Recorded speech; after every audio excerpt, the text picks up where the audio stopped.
of the Joint Standing Committee on Electoral Matters. I appear today on the lands of the Cabral clan of the Darug Nation with other members appearing remotely from various locations. I acknowledge the nations on whose lands we meet today and pay my respects to elders past, present and emerging. I extend this respect to all Aboriginal and Torres Strait Islander peoples and their cultural and spiritual connections to Australia's lands and waters. I welcome representatives of the Parliament of Victoria and thank you very much for appearing today. For the benefit of Hansard, would you please, each of you, state your name and the capacity in which you appear? My name is Andres Lomp. I'm the Community Engagement Manager for the Parliament of Victoria. My name's Dr. Narelle Wood. I'm the Senior Education Advisor for the Parliament of Victoria. Thank you very much. Although the committee does not require you to give your evidence under oath, I advise you that this is a hearing in the legal proceeding of the Parliament and therefore has the same standing as the proceedings of the respective houses.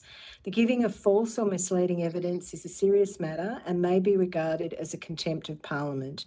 The evidence given today will be recorded by Hansard and attracts parliamentary privilege. I ask everyone participating remotely in the meeting today to mute your microphones when you're not speaking, just so that we don't get any feedback.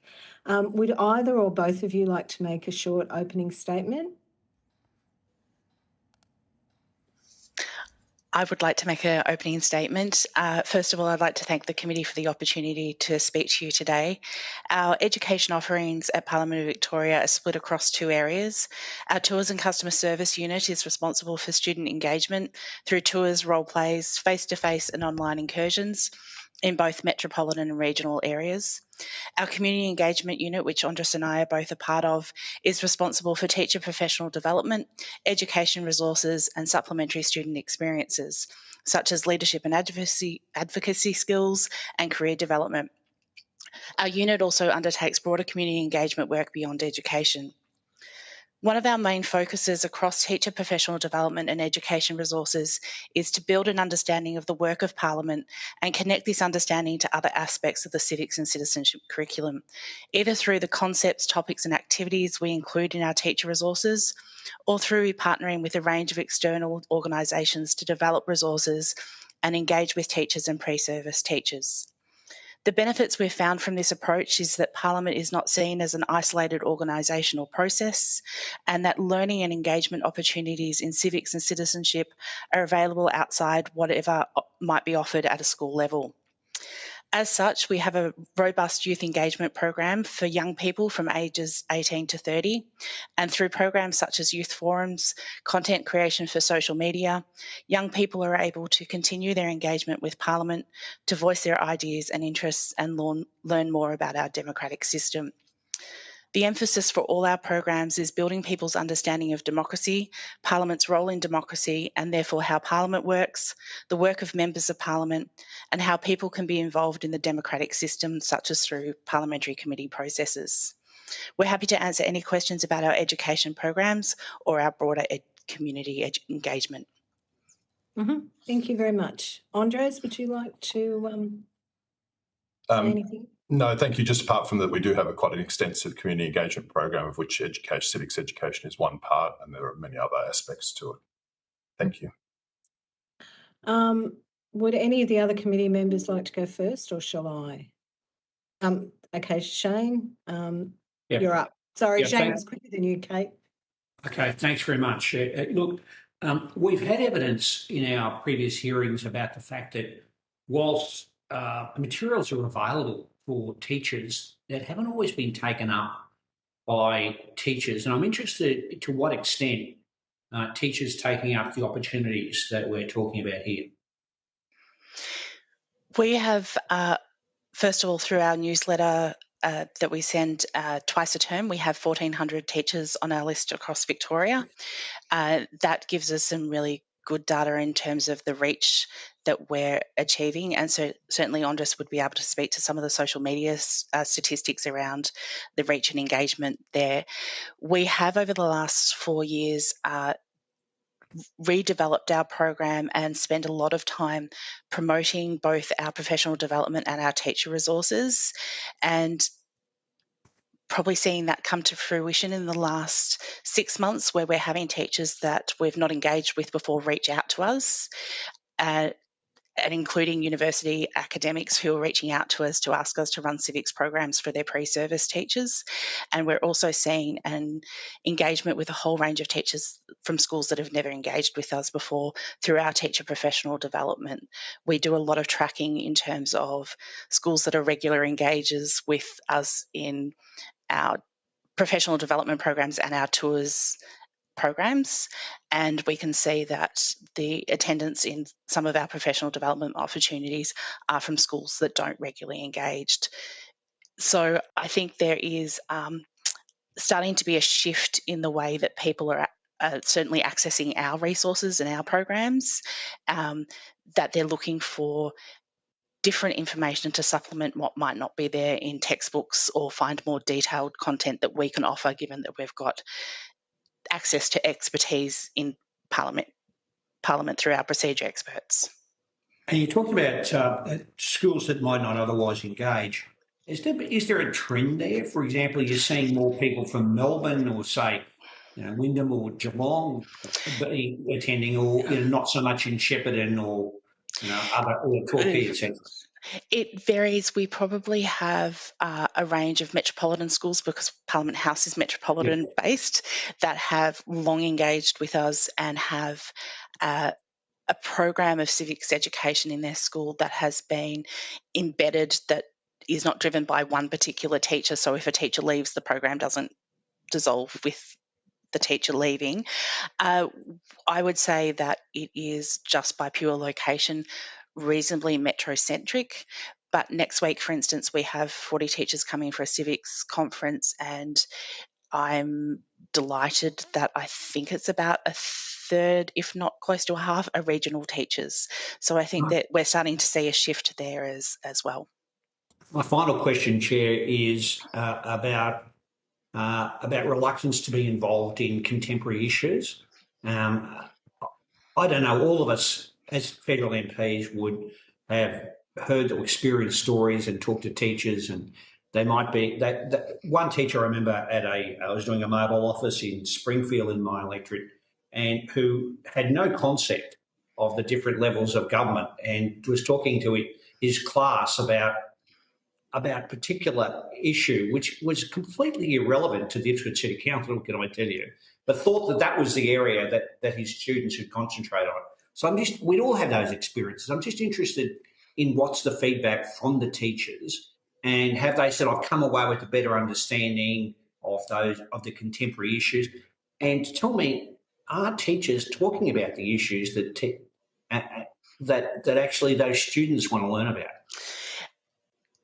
There are probably multiple aspects to that question that I can address. So the first one I would say is that for Victoria, civics and citizenship is new to the curriculum. It's only been embedded in its own specific subject area since 2017. So it doesn't have the discipline-based approaches that English, for example, has had over 150 years, and a very clear structure of how you engage with issues that's focused on language and how you construct argument and things like that. So I think that is an area that is still emerging and may speak to some teachers' discomfort around how to actually approach that in a civics and citizenship context. One of the things that we do find as well in talking to teachers is their confidence in how to approach some of those issues, especially given that it is expectation that teachers discuss these contemporary issues in apolitical ways. And I think Parliament is very well positioned to have that conversation, because we discuss issues in apolitical ways and can develop some strategies for teachers to be able to look at the range of perspectives that you might find in a parliamentary debate, for example, that takes the heat out of presenting a contemporary issue from a particular angle, and perhaps then having feedback from the school or the school community that that's not appropriate. In terms of the three levels of government, there's a really interesting tension, I think, that in the curriculum where on the surface 3 levels of government is considered quite an easy concept, and so it appears at the grade 5, 6 level. But when you dig deep into that, you actually start to see the nuances of who's responsible for what and the complexities of that. And we've tried to develop resources. We have a set of 3 levels of government flashcards, and we ask students, and we've done this with teachers and we've done this with staff here, to assign the different responsibilities to the different levels. And it's amazing the complex conversations that people have in that. But that is, I think, where providing those sorts of resources to teachers allows them to explore with their students the complexities and then drill down of, okay, if you're discussing this particular issue, where on that spectrum does it fit? Is it one particular level or is it multiple levels, and help develop teacher understanding and therefore student understanding as well. Yeah, finally, that's that. Thank you, Chair. It'd be great if the general public and often teachers in those circumstances could appreciate that even though they might be teaching in a state or public school, it's not a federal government responsibility to run those schools. Yet I've had situations where teachers have been telling students that it's up to the Prime Minister or the federal MP in those issues, and we just really need to improve civic education for teachers. Yeah. Thanks very much. Could I just add a couple of points just to that? Just in relation to the question about teachers engaging, one of the things that we found was, apart from the online and the obviously sending out of resources, the importance of the in-person engagement. And one of the initiatives that we've introduced is Teacher Open House, where we invite teachers for a sort of an open house experience at Parliament, and that brings teachers from regional Victoria and metropolitan Victoria to come and meet some of the team members, look at the resources. So that's been a really good initiative that we've sort of run for a couple of years now and getting good feedback on. Another way in which we engage with students, teachers and even parents is through our Parliament Prize competition. And that allows us, that gets into those issues-based discussion, because students can pick a particular issue they want to talk about and send in a video statement. This year we received a record 1,126 entries, and half of them were from regional Victoria. And the topics they talked about were everything from environment to education to recycling, and it's really interesting that becomes almost, sometimes can be quite a focus for the school sort of discussions around those issues, because the students then submit their video speeches, and it sort of has become a bit of a flagship project for us. Thank you very much, and thanks for the work you do. I really appreciate it. Thanks, Chair. Thanks, Chair. I think she was on mute, but I'm pretty sure she said I'm next. Thanks very much. Firstly, just understanding the scale. Obviously, the visits are an easier thing to measure. What proportion of the Victorian school population, student population, is actually doing a visit to Victorian Parliament? That is the responsibility of our tours and customer service unit that's not represented today. So if you're happy, we can take that on notice and get you the specific statistics on that. Anecdotally, in preparing the submission, in talking to the manager of that team, it's approximately 700 schools that they engage with per year. The specific student numbers that are involved in that, I would have to get back to you on that. And do you have any idea of how many schools there are in Victoria? Yes, there are approximately 2,700. Right, okay, so about a quarter or something. Thank you. And then on to the Parliament Prize. Before I move on. And then with your educational resources, so you do you have any measures of how many schools or teachers are actually using the resources that you're developing? That is, we're able to see downloads. Again, the specific statistics I can provide after the committee hearing, but we know in terms of the conversations that we have when we go to teacher association conferences and things like that, that there is an increasing familiarity with our resources and requests for resources, as well as requests for additional support in the classroom. Yeah, that'd be great if on notice we could get some data on not so much the number of downloads, but the number of people who are downloading. Because, that would be really interesting. Yeah. And any way of connecting that back to, the number of teachers, so that we can get some sense of it, whether it's a tenth of teachers or 90% of teachers. Just sure. Great, thank you. Onto the Parliament Prize. You mentioned some of the issues that are motivating students. I'd love to see some data as well on a breakdown of what those topics are, because one of the things we've heard about civics education is students tend to be more engaged if you enter via the issue rather than the structures and processes. So understanding what those issues are that are motivating students would be really interesting. Yeah. We have this year, we're just starting to drill down on the data. This year, our three most popular categories of issues were environment, education, and then I find this interesting, infrastructure. So young people talking about everything from roads to lighting in their area, footpaths and things like that always local based, but always I will admit, when I first started administering the prize, took me by surprise that young people were identifying those as really important issues. They're the top level categories. We then do some analysis of more detail of the scope.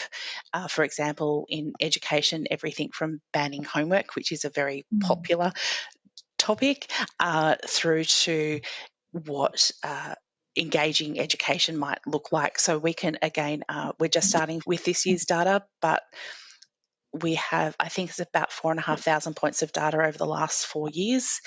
We can put some more detailed scope together for you. And that would be really interesting.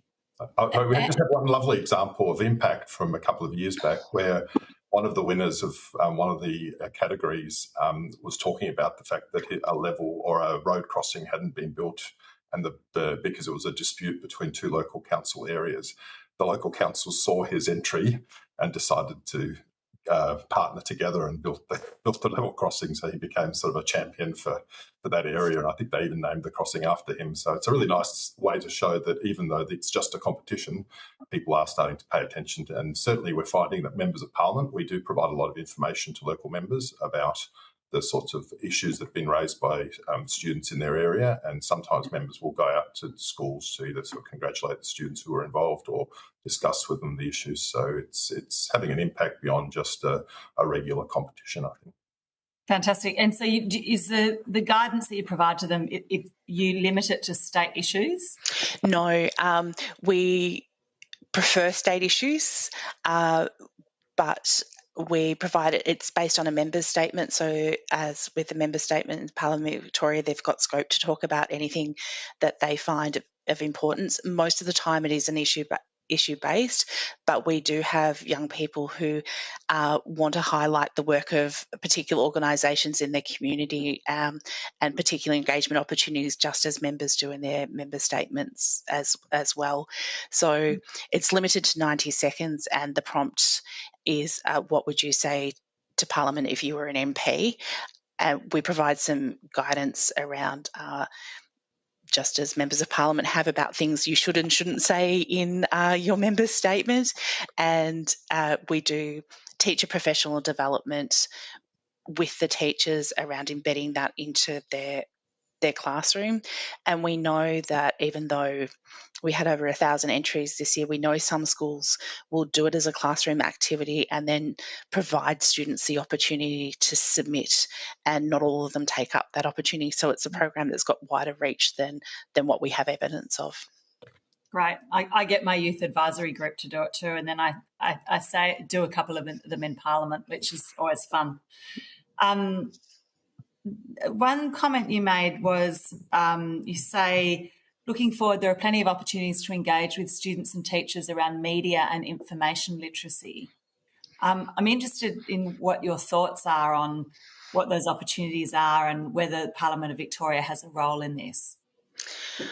I think we do have a role in this core principle of civics and citizenship education, and the Alice Springs Mapathe Declaration is informed and active citizenship. So I think an understanding of democracy goes hand in hand about being informed and engage, and then knowing how to engage with media and the critical understanding of information and where that's coming from.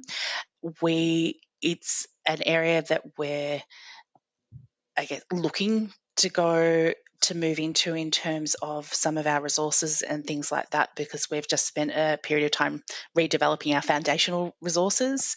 But some of the work that we've started to do with some schools and developing resources through working with the schools is around research skills and how do you find quality information on an issue or a topic, and then drawing on the information that's presented through Hansard, for example, and committee reports, and then using, given that Hansard and committee reports can sometimes, the length and technicalities of some of those documents can be quite hard for young people to read, looking to our Parliament news site and the snapshots, videos and the social media stuff as well, so that they're building their understanding of what credible sources of information might look like if they're engaging with a particular issue and wanting to learn more about it or take advocacy steps. That's an important foundation to start with.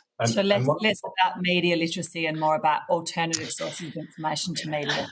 Yeah, I think there is the partnership work that we do with some of the teacher associations. They probably have a more accessible role in terms of some of the conversations that they can have around critiquing some of the media. I'm not sure that as Parliament that sort of conversation would be appropriate. So working together with them where we can talk about the credible sources and what that looks like and how to find them, and then directing them to additional resources that might do that further work. Just a couple of additional points on that. There is one comprehensive resource we created, or Narelle created, that was around a particularly controversial issue where we looked at the various facets of that issue from a community perspective, the committee inquiry, the legislative process, but also the media commentary. So we asked students and teachers to look at all aspects of that particular issue in terms of, so it gives a comprehensive view of not just a single side or a single process, but the combined process. We are also working with universities to provide programs here at Parliament for students that are studying media. So we run programs in conjunction with media courses where we introduce them to press gallery members of Parliament and other to sort of talk about the parliamentary side of media coverage. So it's something that we've started to do over the last couple of years.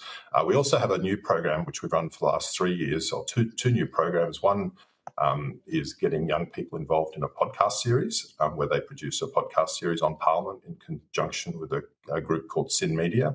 And they last year produced a 6-episode series for us on various aspects of Parliament, from committees to the electorate work of members. And this year we're doing another series, 4 series of that. And we have a program called Parliament Express where we invite young writers to join us for a mentoring program on writing in a political environment. Where they then produce articles on a range of parliamentary topics for our website, and we publish those on our website. That's been we generally get about 10 to 12 young people involved in that. The benefit for us is, apart from sort of engaging with them, is we get some great articles about committee work and legislative work and members sort of common issues that members speak about in Parliament. We have found afterwards that we're also able to engage those young people on short-term contracts to write for us when we need some additional support for our news service. So it's been a really productive program for us. Thank you. And Chair, one more, if I may. The Teach and Learn page with the resources on it, and obviously it'd be great to know how many teachers are accessing it. Do you have any idea that for the teachers who aren't accessing it, and I understand it's hard to gather this data, what the barriers are? Is it that they don't know about it, or it's too time consuming? They've got too many topics. Any idea about the ones you're not reaching? It would be hard to say for certain, but I would suggest one of the things that I've discovered is that people's familiarity with Parliament of Victoria and that we have a teach and learn resource is something that we need to build and promotion. We often joke in the parliamentary education community that we work quite closely together, that everybody's go-to is the parliamentary education office that do wonderful research, resources and things like that, and that we do also send people to the federal site as well. I think from my own experience in teaching, that one of the things that can be, when looking for resources, that can be finding things that are a match for what you're looking for, and that while it's not necessary that overwhelming sense of needing to go into all the resources to see if there's something that might suit better or might do that differently. So one of the approaches that we've taken is for the web page itself to do some of that top level articulation of what the resource contains and what they can expect, and the curriculum links, so they get that introduction before then having to download and do the far more in-depth reading. So better navigation around it. Yeah, I think so. And we did spend, our Parliament website is relatively new. When we did move to the new system, spend a lot of time strategizing around what that navigation might look like and getting feedback. We have education advisory panel that we meet with 4 times a year, getting feedback from them as well as what they would be expecting if they were coming to the website, what they would be looking for, how they would be navigating that, and giving us some feedback on that as well once we put it together, so that we could, I guess, try and mitigate some of those navigation stresses for teachers. And one thing we've also, just add that one thing we've actually started to do also is we recognise that because of the reach of the number of teachers across Victoria, we really need to raise awareness of our website, its resources and our programs. So we've started a very active social media campaign. Previously, I think we used to take an ad hoc approach to social media in the education sector, where we might, if we had a new resource, we might do some material or we had an event. But now we're running sort of several months-long campaigns where we add in different elements of the resources, different activities that can be undertaken. So it helps in terms of the traction on social media. We're also using teachers to promote our resources through our social media. So we've had a really popular series of short-form videos, reels, promoting particular resources that's been narrated by a teacher in civics. So rather than us simply saying these are great resources, we actually get the teachers to speak about them and how they use them in the classroom. And so we're finding that the numbers through that awareness campaign is really starting to see some good traction on social media. And particularly in some areas where we perhaps might not have ventured before, in areas like LinkedIn, where we're finding that some of our education posts on LinkedIn are actually some of the most popular ones that we're posting, because we're finding a lot of teachers are joining that sort of platform for professional networking and development. Fantastic. And one last one, just about the overlap between the Federal Parliamentary Education Office and what you do. How do you delineate, and how much do you work together? So we have, I would say, really delightfully actually, a quite close relationship with the Parliament education offices across Australia. We have usually it's once every 2 to 3 months there is a focus, and then we meet online to talk about our practices, the barriers we might be facing, and knowledge share, and do a lot of professional development together. We have identified that we're in the education sector, we're in a niche bunch with particular working in a particular industry. We when we were starting to redevelop our strategy, we had a look at the federal Parliament site and noticed that there was really robust and really good resources on a range of topics, and it was our view that we shouldn't be spending time repeating that. So the work that we try to do is about specifically about Parliament and about Victorian Parliament, I should say, and Victoria.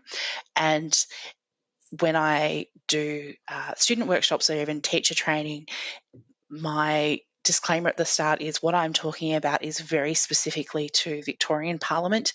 It is different across parliaments across Australia, and here are the resources if you're looking to see how this works at a federal level. And I think that's a really interesting insight for teachers to know that even though we're all based on the Westminster system and things like that, there are nuances. And again, that's where I think they get to develop their understanding of how Parliament works beyond what might be presented in the textbook, and there's interesting stories there for them then to talk to their students about, and that's an interesting way into talking about some of the parliamentary processes. Thanks, Chair. I've got some more, but I'm happy to leave it there and we'll come back if we've got time. Okay, sure. I actually do have one question, if that's okay.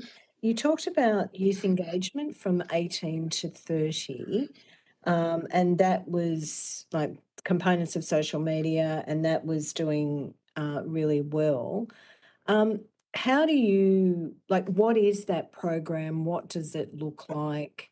Because I'm assuming that when people get to 18, their engagement is slightly different to education, learning about how these things work, and more about where they might consider their vote, how they get into the process, how do they make their voices heard. So how do you deal with that one? What does that program look like? Yeah, so a few years ago, we had a consultation with young people across Victoria, and we really asked them, how would you like to engage with Parliament?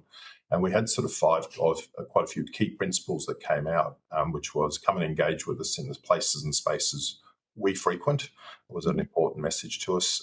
Another one was that they actually want to talk about topics across a broad spectrum of issues. There was a feeling, I think, among the young people that people often labelled things youth issues, when in fact what they were interested in was everything from education to housing to infrastructure, as we sort of mentioned before. So that another one was that they would enjoy opportunities to see what working at Parliament was like. That active engagement sort of through some sort of employment scheme or something like that. And then really getting involved in and looking at our messaging to young people in terms of what was Parliament looking for from them. So over that, we've sort of adopted, in response to the report that was presented, we agreed to all the principles, and we've been, I suppose, developing our program over the last 6 or 7 years around those principles. So we've conducted a range of youth forums to look at involving members of Parliament, where members of Parliament get to meet young people and talk about the issues that are most of interest to those young people. And we've held those both in Melbourne and regional areas. And we found we've had a great response from members of Parliament. The one in Melbourne attracted more than 20 members, including party leaders, and coming to hear the report back session. And the report back session had a number of recommendations around issues that young people would want Parliament to address, and around things like education, employment. We established a youth associate scheme at Parliament where we employ young people for 160 hours on a casual basis over several months. And they work with us on a particular community engagement project, and it can be helping us organise workshops or group activities for young people, or contributing to our social media. We have, for example, a young man now who's working with us, just started working with us. He's a videographer, and he's producing a number of video interviews with MPs about issues that they've been talking about in Parliament. Because we ask young people, so what is the sort of information you'd like to hear about Parliament? And they sort of respond to this, that we'd like to hear what members are talking about in Parliament. We often don't get to hear that. We don't read the Hansard, or we don't watch the broadcast, so how could we get a snapshot of Parliament? And so that was an idea that they suggested to us, and we've taken that up. And we employed someone, I suppose, who had experience as a youth coordinator. She came to us from a local council environment where she'd been a youth coordinator for a couple of decades, and some of the ideas that she's brought along with us has really helped us develop our youth program. So it's really about getting young people actively involved in Parliament. And a couple of other things that we've done is we get young people to compare panel sessions that involve MPs and other experts, so that young people are part of the conversation. We did a leadership and advocacy video series for education that Narelle organised.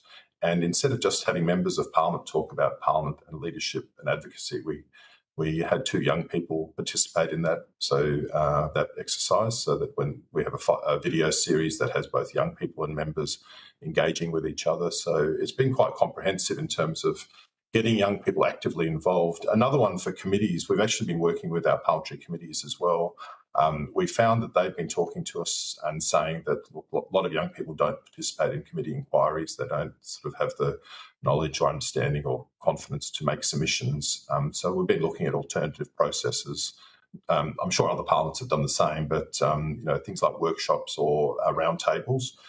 We had one recently into looking at alcohol and gambling reform, and we organised 30 young people to come and talk to the Public Accounts Committee about the inquiry about their lived experience, particularly with online gambling.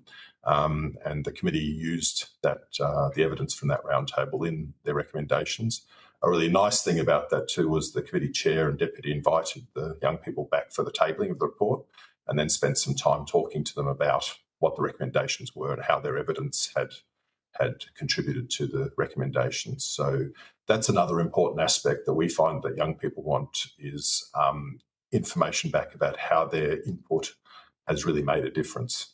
And that's something that we've been talking to our committees about, that when young people are involved, to make sure that we provide information back to them about how they impacted a particular report or a particular activity. So that's just some of the ways we're engaging. Okay, so they get the 360 feedback and they see that their thoughts were actually considered. Correct, yes, that's right.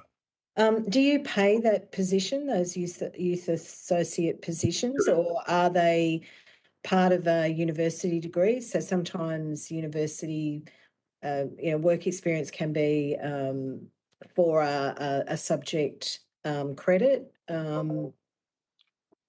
We pay our youth associates. So we pay them at what would be our parliamentary service classification 3, which is sort of, and we pay them for 160 hours, which they can do. Some of them are at university, others are perhaps in casual jobs or in about to sort of have finished university degrees.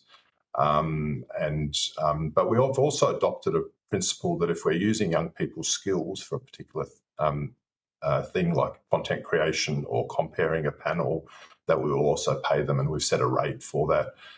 For example, if we engage a young person to write an article for our website because it might be about a youth issue or it might be about a youth event, then we will pay them an amount for that service. So that was one of the strong messages that came from young people, is if you're going to use our skills and going to different if you're just consulting us sort of generally, but if you're actually going to use our skills, then please pay us.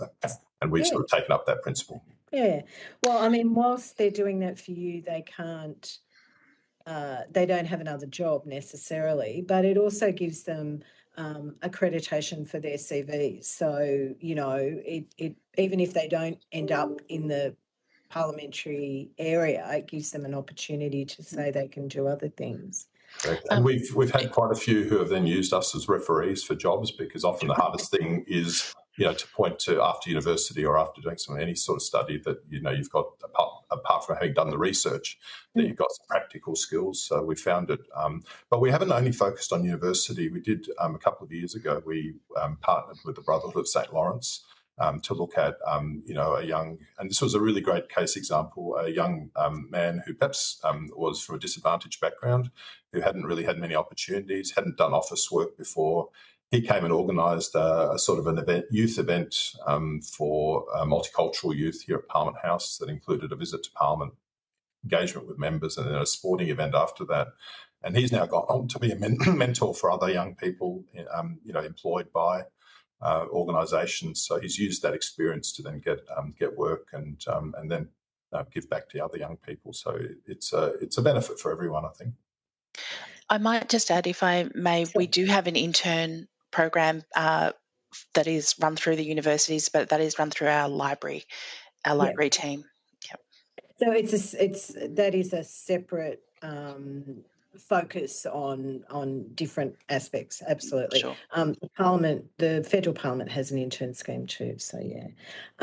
Unfortunately, Miss Cheney's computer has decided to do an update, and there was no stopping it. So she provides her apologies that she couldn't come back to ask any more questions.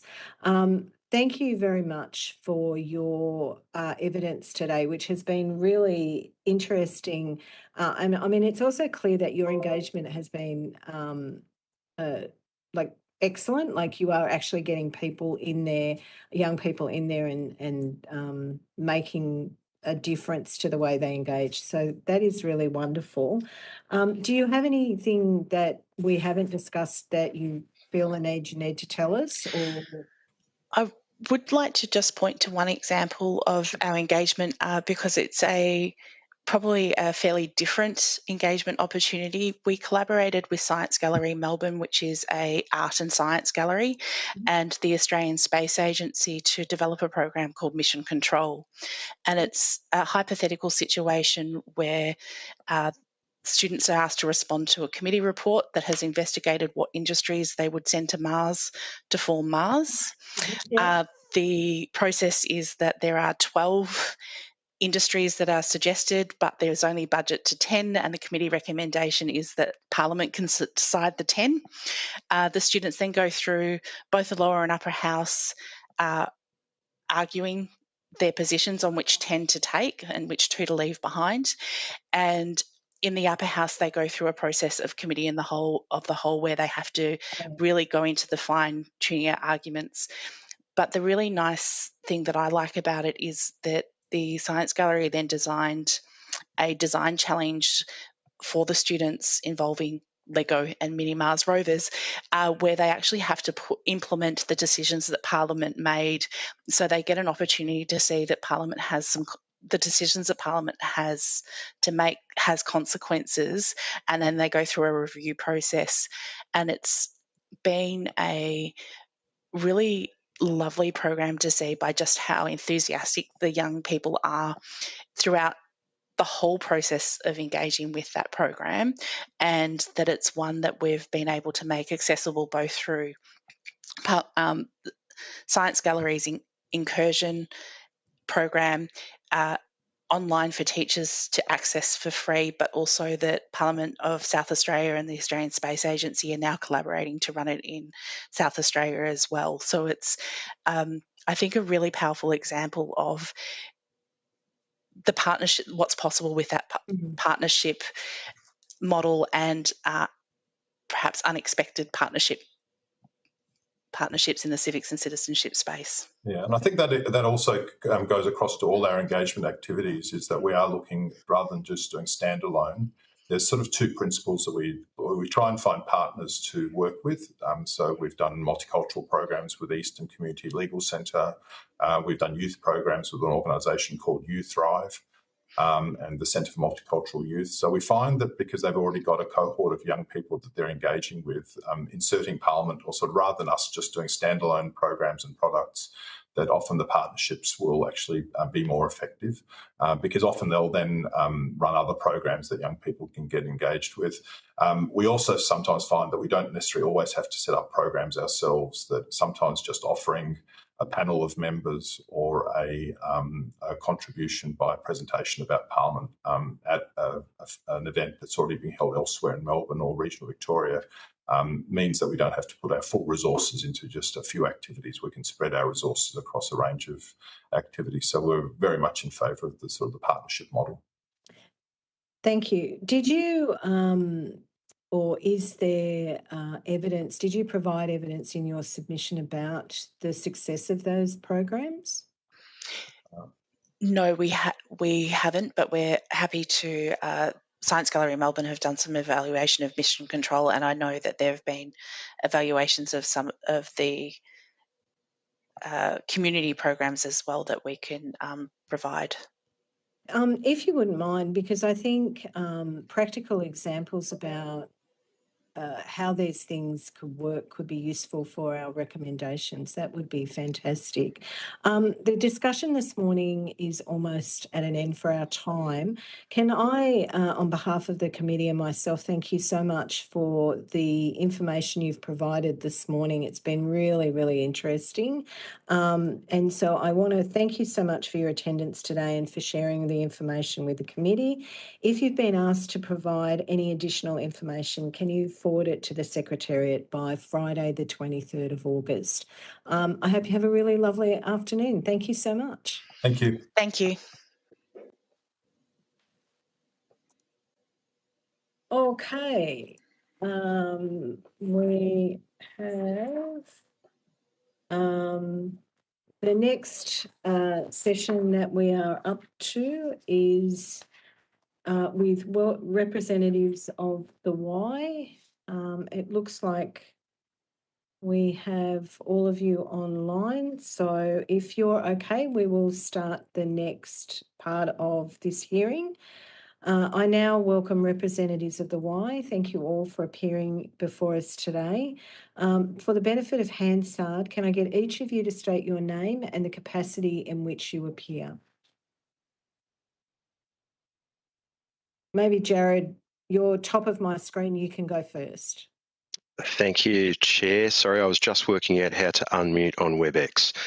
My name is Jared Dobson. I'm National Director of Advocacy and Public Policy at the Y Australia, the national office. Morning all, my name is Miranda Cross and I'm a Senior Policy Advisor at Y Australia. Hi, I'm Mason Harvey. I am the Youth Advocate from the Y Western Australia. Good morning, my name is Caitlin Wolford and I am the Youth Parliament Program Director for Victoria with the YMCA Victoria's Youth Services team. Thank you all.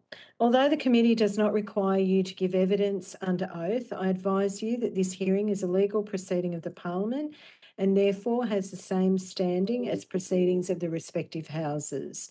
The giving of false or misleading evidence is a serious matter and may be regarded as a contempt of Parliament.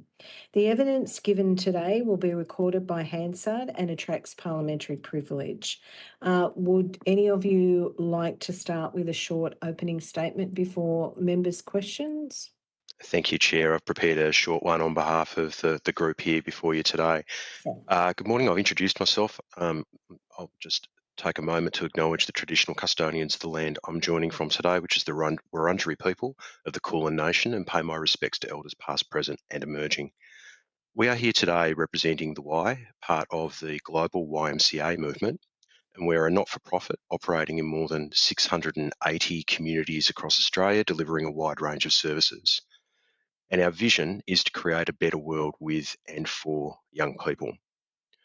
I'd like to start by highlighting perhaps 3 key points made in our submission to the inquiry. 1, social cohesion in Australia is declining, particularly among young people who are increasingly distrustful of and disillusioned by government. 2, despite this, young people remain passionate about social issues and invested in their communities. 3, young people don't feel their voices and interests are recognised by leaders or reflected in government actions. The last point is especially critical to this inquiry. Addressing disengagement among young people means providing genuine opportunities to be heard by government and actually delivering tangible actions addressing their concerns. Civics education is also critical. Young people enter adulthood with varying understandings of democratic processes and how the political relates to the personal. When young people actively seek out information to inform views on policy and their own voting intentions, they have to navigate through complex and often competing narratives about electoral issues amidst a sea of misinformation, particularly on social media. Community-based civic education programs are a proven avenue to strengthen civic engagement in young people. Our Youth Parliament program, noting the previous witnesses to the inquiry, are a significant part of that. The Parliament of Victoria, and I think you have the Victorian Electoral Commission later today, another significant partner, as are many of their state counterparts. But our Youth Parliament program is an example of a valued program with demonstrated positive outcomes. Our research shows that participation increases self-assurance, confidence, and the knowledge to engage with civic and political processes. Participants feel heard. The Australian Government should capitalise on the strengths and successes of hands-on community programs such as Youth Parliament and invest in their sustainability and growth. That's all the statement. I see the introductions have already been made. I was going to include introductions, but I'll hand that back to you, Chair. Thank you very much. Mr. Newman, would you like to go first? Yes, thanks very much. In your pre-budget submission, you talked about the need for a grants program to strengthen civic engagement and social cohesion for young people from diverse communities and cohorts. And you welcome the government's initiative in this area. Can you talk about how such a program might strengthen civic engagement and social cohesion? The program that we put forward in our pre-budget submission, Mr. Newman, was very much relating to, we have a series of community organisations and not-for-profits around the country that are able to and do provide additional civics education beyond those available through, for example, the excellent work of the Parliamentary Education Office at Australian Parliament House and their equivalents across the states and territories. But our means are limited and an opportunity to co-invest the work, the cash that we put into it, the in-kind support that we provide to it, and co-investing with the Australian government is an opportunity to strengthen those programs and expand in some areas, particularly to expand to areas where you might be able to involve participants who may need more support around accessibility, for example, to be able to be fully involved in a parliamentary process. Now, there's at state or territory level, quite successful youth parliament program that happens. You're suggesting that there should be a national youth parliament program as well, funded by the government, aren't you? Is that what you're suggesting? We are. That is not just a suggestion, it is a recommendation. Yes, that's right. Can you tell us, have you done any work on it in terms of how that might look? Because I'm aware of the youth programs. It's very much based on what a local MP is. For example, in my home state of Queensland, there'd be a member for Ipswich or Ipswich West or Lockyer or whatever it might be, and they would represent. Is that continuing, or is there opportunity for other people from outside of those state MPs or territory MPs to also have representatives involved? Otherwise, you just end up with someone picking someone locally, if you know what I mean. So how would this model work? It could work in a number of ways, and our current youth parliament programs actually operate in a fairly diverse manner. It might be useful to hear directly from people who have been participants in that program rather than this old fella providing evidence as well. But I might throw to Caitlin first of all, who not only is the immediate past governor of the Victorian Youth Parliament, she's now coordinating the program and she's got 9 years experience there. And Mason has also significant experience in the Youth Parliament area. The West Australian model is quite different to the Victorian model. Perhaps Caitlin might want to take that first. Yeah, absolutely. So, yeah, like Jared said, the youth parliament models across Australia all look different, as I'm sure our state parliaments also look a little bit different around Australia. So the Victorian Youth Parliament program, we get 120 young people from all over the state of Victoria, and they come in teams of 6 young people. To help support those teams of 6 young people, we have one person who we call their resource person. Essentially, that could be a teacher, a local council member or worker, or just someone, a trusted adult that has worked with those young people. They come into our program and they get mentored by our task force team. So our task force is a team of 20 or so young volunteers. So we're all over the age of 18. But we all have either been a part of the program before as a participant, or we've got something to do with the young people and parliamentary. We have some sort of parliamentary knowledge as well. So we mentor those young people. They get to draft a piece of legislation, and then they get to then present that in Parliament House in Melbourne. So all of our young people come from all over Victoria. We've got metro young people, we've got young people from regional and rural areas, and it's not necessarily a first in best placed. It's who's got the best application and who's got the best representation. We really try and get a lot of inclusion and accessibility as well in our program. So we really try and target those the demographics and the minority young people who may not be as represented in, I guess, their local communities as well. And how are they chosen? I mean, do people submit that? For example, I imagine in Melbourne, there'd be a lot of people who put an application, not so much in, say, for example, Torquay, you know? Yeah, so their resource person, that one person that works with the team of 6 young people, puts in an application, puts forward one that gets submitted to myself, and I will go through those applications with the support of my manager, and try and get the most, I guess, diverse group of young people we can get. So we really try and get people from regional and rural Victoria. So I think for the last few years, we've had a team from Mildura, which is in the very top corner of Victoria. Yeah. And we've also had people from like Phillip Island, which is the bottom corner of Victoria. So we really try and get the young people from all over. And yeah, those resource people are the ones that put in that application for them. And if I can highlight just one thing from the Victorian program, it's a team often based within a school. It's not tapped on the shoulder by a local MP. You do have what happens in Queensland. Systems. Well, whether they're all tapped on the shoulder, Mr. Newman, or not, I don't know, but it is electorate-based as it is in many other states. And Mason in the WA system has a closer system to that. So, Mason, to you. Thank you, Jared. So the WA system works quite a bit different to Victoria. Victoria has teams of 6 that apply as a group, whereas in WA, young people apply individually as independent. There is strong work from these Parliament team in engaging with stakeholders in community organisations and schools across the state to encourage diverse applications from young people.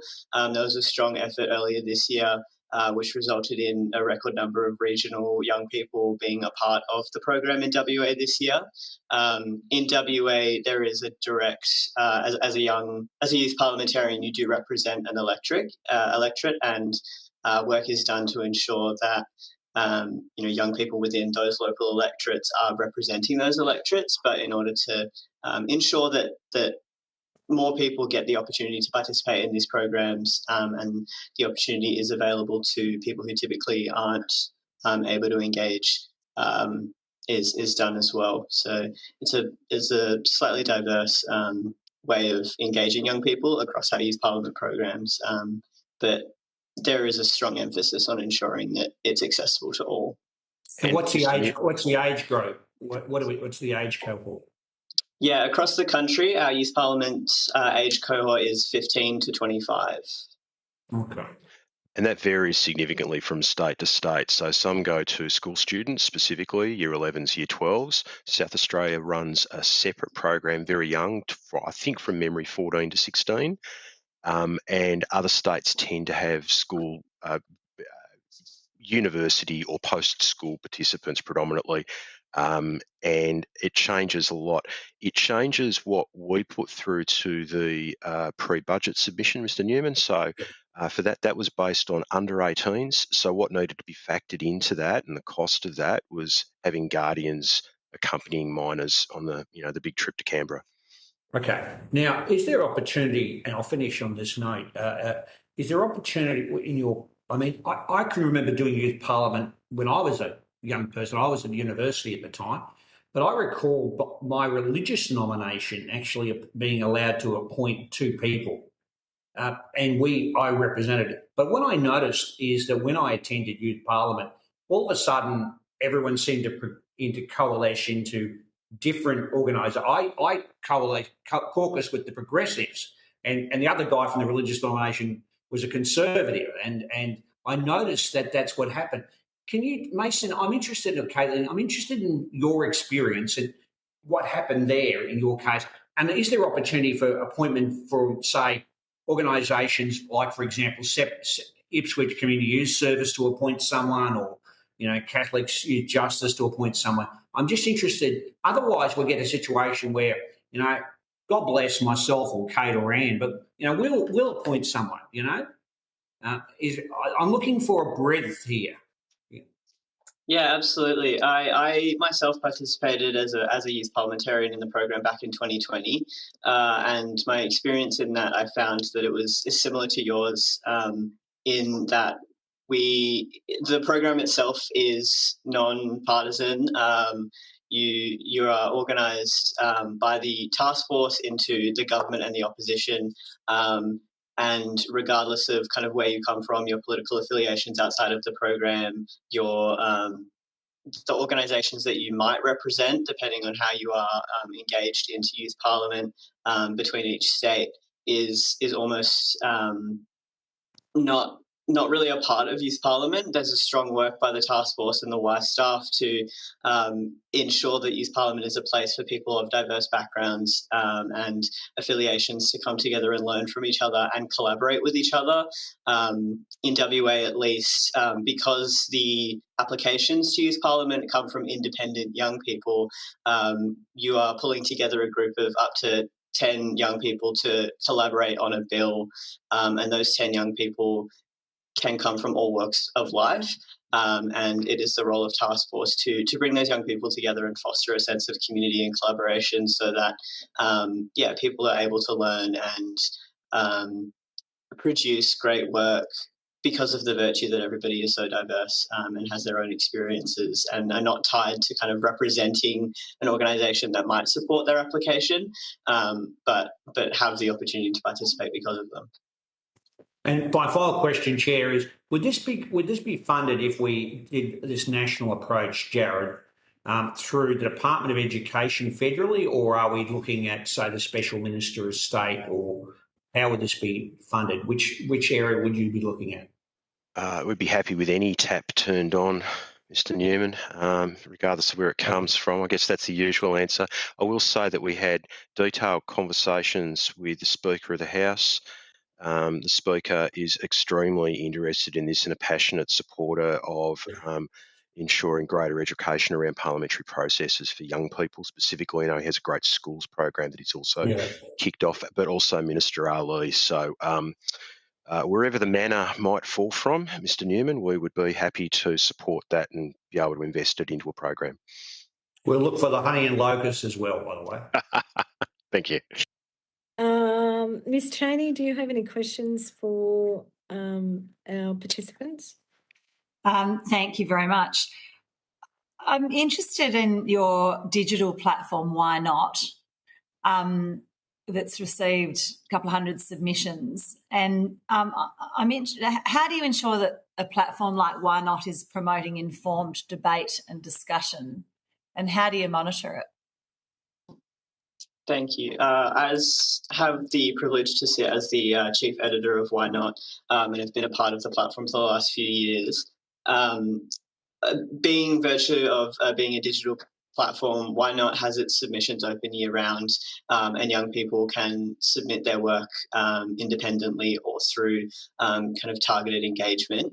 The work that is submitted to Why Not is incredibly diverse, and we get opinions from all walks of life. And we have a team of volunteers who come currently through the Y, but is opening to expanding to kind of the general population of young people to participate. But our team of volunteers on the editorial committee are upskilled in working with those pieces that get submitted to Why Not and working with those young people to ensure that the messages they want to get out onto the platform are shared in the way that they want to share, but also align with the values of the platform. We work very hard to ensure that things that do go live on the platform are not factually incorrect, defamatory, of those kinds of nature. And there's quite a strong process within the Why Not platform to ensure that that happens. So the editorial committee makes decisions about what's factual and what's not, for example? We do as much background research into the pieces as possible, and kind of constantly upskilling ourselves to ensure that that's achievable. I'm hearing things that the actual parliament could learn from the youth parliament in terms of processes and structures. And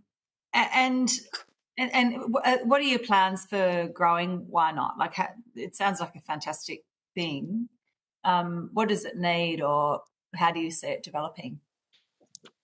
We have very big aspirations for Why Not. I think by virtue of it being a digital platform, it's almost a borderless platform. We recently this year started being able to submit international contributors, while our focus is largely on amplifying the voices of young people within Australia.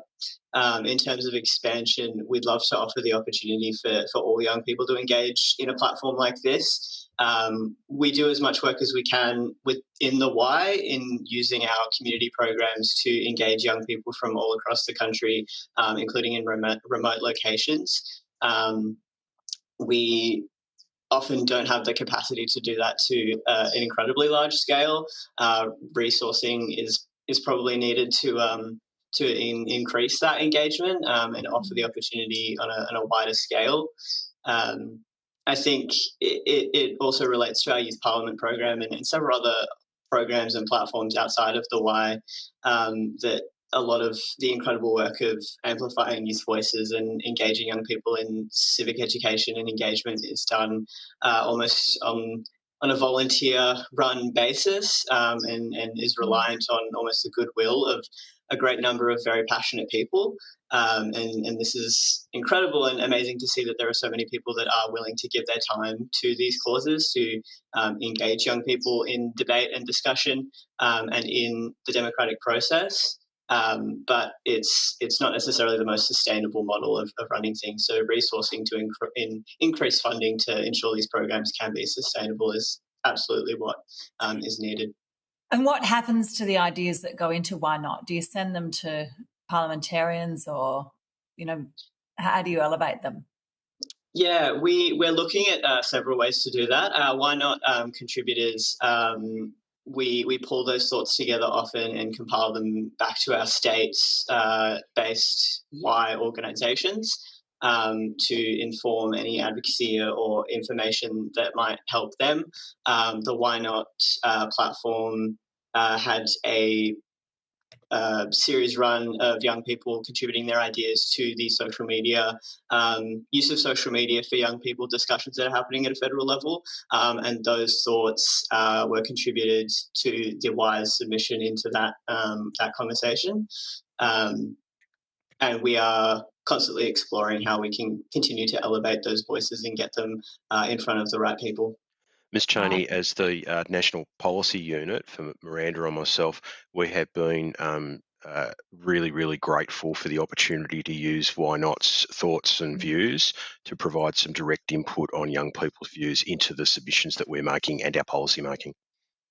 And who's submitting? Do you know anything about who submits ideas and where they come from? Are they generally connected to other Y programs or Youth Parliament, or what's the cohort look like? It's a great representation from Y programs, as well as from independently young people who don't engage with the Y.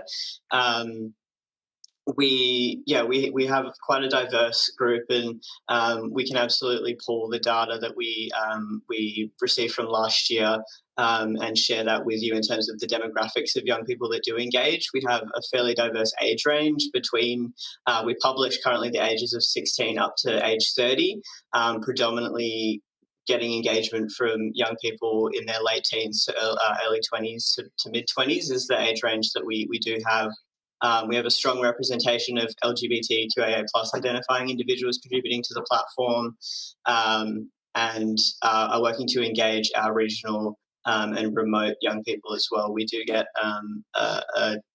a nice kind of, I guess, comparing the amount of young people who do live regionally in Australia. We have a significant representation, but always looking to do it that better. Okay, thank you. Your recommendation that the Australian Government and Office for Youth take a leadership role in increasing the capacity of governments at all levels to engage young people to support best practice across the country. What would that leadership role look like? Like, what would you like to see in the way government is engaging young people? I think the work that Minister Ali has led is really important here. The Office for Youth establishment in the last couple of years, and its work, first of all, working through an engagement process externally with young people is really important. And then from the many discussions we've had both with her office and with the Office for Youth themselves, the work they're doing within government in connecting up departments, in being the expert on, well, how do we engage with young people? That's a really, really important part of leadership. Youth is one of those portfolios within a government, whether it's a federal one or a state one. It's not a leading portfolio. It doesn't have the big bucks. It's got to be an influencing part of government, and I think that's a big part of what they do. What will be really important to maintain that leadership, to maintain that currency, is ensuring that they're continually in discussions and working and supporting the work of youth organisations across the country as well. They're probably the main points I'd make, Ms. Chaney. I'm a little unclear. So is it funding youth organisations? What maybe some examples of what best practice is? I mean, for example, as an MP, what advice do you have on how I should be engaging with youth? Just connecting that to your earlier question, the Office for Youth could do with more funding, in our view. So the support that it's able to provide within government and connecting up government views could be better supported. Externally, there's an opportunity that we've outlined within our budget submission to provide grants to community organisations to support young people to be more engaged and lead better with their voices. As a local MP, I think Caitlin and Mason would be in a better position, and I certainly don't want to be the person that's sort of saying what the expert way of doing that is. So Mason or Caitlin, how would you answer that question? So Mason and Caitlin, the question was, in order to engage more with young people in an electorate. I mean, I have a youth advisory group, which is 2 Year 11s from each school. We had a pizza and politics night with Year 11 and 12 last week, Year 11 and 12 students in all levels of government.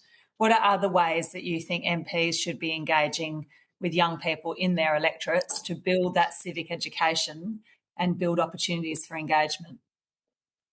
Yeah, I think, as you said, one of the key ways of engaging others, local youth advisory committees that do amazing work. I myself am on the Town of Victoria Parks Youth Advisory Committee and frequently have engagement with our elected representatives. I think on a broader point, there's a sentiment that not to say that any of the members here today don't feel this, but just because young people are not able to vote doesn't mean that they don't deserve to be heard and valued in the decisions that affect their lives. And so as the elected representatives for the electorates, you also represent the young people of those electorates. And so frequent engagement and kind of showing who you are and the role that political representatives have in high schools, in the places where young people are congregating, and being open and available for young people to share their thoughts and opinions is absolutely recommended. So visiting schools and a youth advisory group. Yeah, any other really practical ways to make that connection? Because I have lots of community events and young people rarely turn up. Yeah, I think the big thing is trying to find ways, and it's always a difficult group, even as a young person, to engage other young people, but platforms that young people are already engaging with or programs that young people are frequently engaging with. So, for example, groups like UN Youth Australia are frequently doing activities to engage with young people. Platforms like Why Not absolutely have the capacity to kind of come into community and run engaging platforms for young people where politicians can attend and support. External programs, as I said, that are working with young people and have that skill and expertise and those connections to gather young people's thoughts and opinions on the topics at hand and translate those and share those back with politicians can also be done. Okay, thanks very much, Chair. Thank you very much, Ms. Cheney. I just had two questions. We had some really interesting evidence from the Parliament of Victoria about their engagement, particularly with people from 18 to 30. So not so much about the education of how Parliament works, but education of or support in becoming part of the process. Like, how do you get a level crossing up and running when two councils don't disagree, that sort of thing. Has the Y partnered or engaged or considered that with the Victorian Parliament departments? Caitlin will have perhaps some more detailed perspective on this, although I will note while she is coordinator, she's been in that role for 3 or 4 weeks. I don't know if I've got that right, Caitlin, but it's pretty close to that, despite her extensive involvement as a participant beforehand. Our main focus, it would be fair to say, Chair, is the Youth Parliament program itself. And Okay. in that, in every state and territory, there's extensive partnerships with the education officers, with the clerk's officers, etc., in being able to deliver that. There is no way we could deliver this program nationally. Every state and territory, bar the ACT and federal parliament, without that incredible support from Parliament and also from electoral commissions. Sure. I wasn't suggesting that you did it. I just thought that there seemed to be, from the evidence that was given this morning, quite some opportunities for your participants to be branching out and be part of other things. But Caitlin, do you want to make a comment? Sure. I'm not aware of any partnership outside of the one that we've already currently got with Parliament of Victoria, but something that we always try and push at the end of our program is around other organisations that the young people can get involved with. So I guess it's definitely something that we could possibly consider. Mm-hmm. But yeah, outside of the partnership that we currently have with some like Parliament of Victoria and some staff there, I'm not aware of anything else that we've got going on. Miranda, I see that you've got your hand up. I hope it hasn't been up for a long time, but Miranda, please contribute. No problem. Thank you. No, I had just put my hand up. I guess one point we tried to make in this submission, which relates to partnerships, but also some of the previous questioning about funding and of the program, I think a point that we really wanted to make clear is that each state and territory work really hard to build partnerships, and they want to see growth and diversify the groups.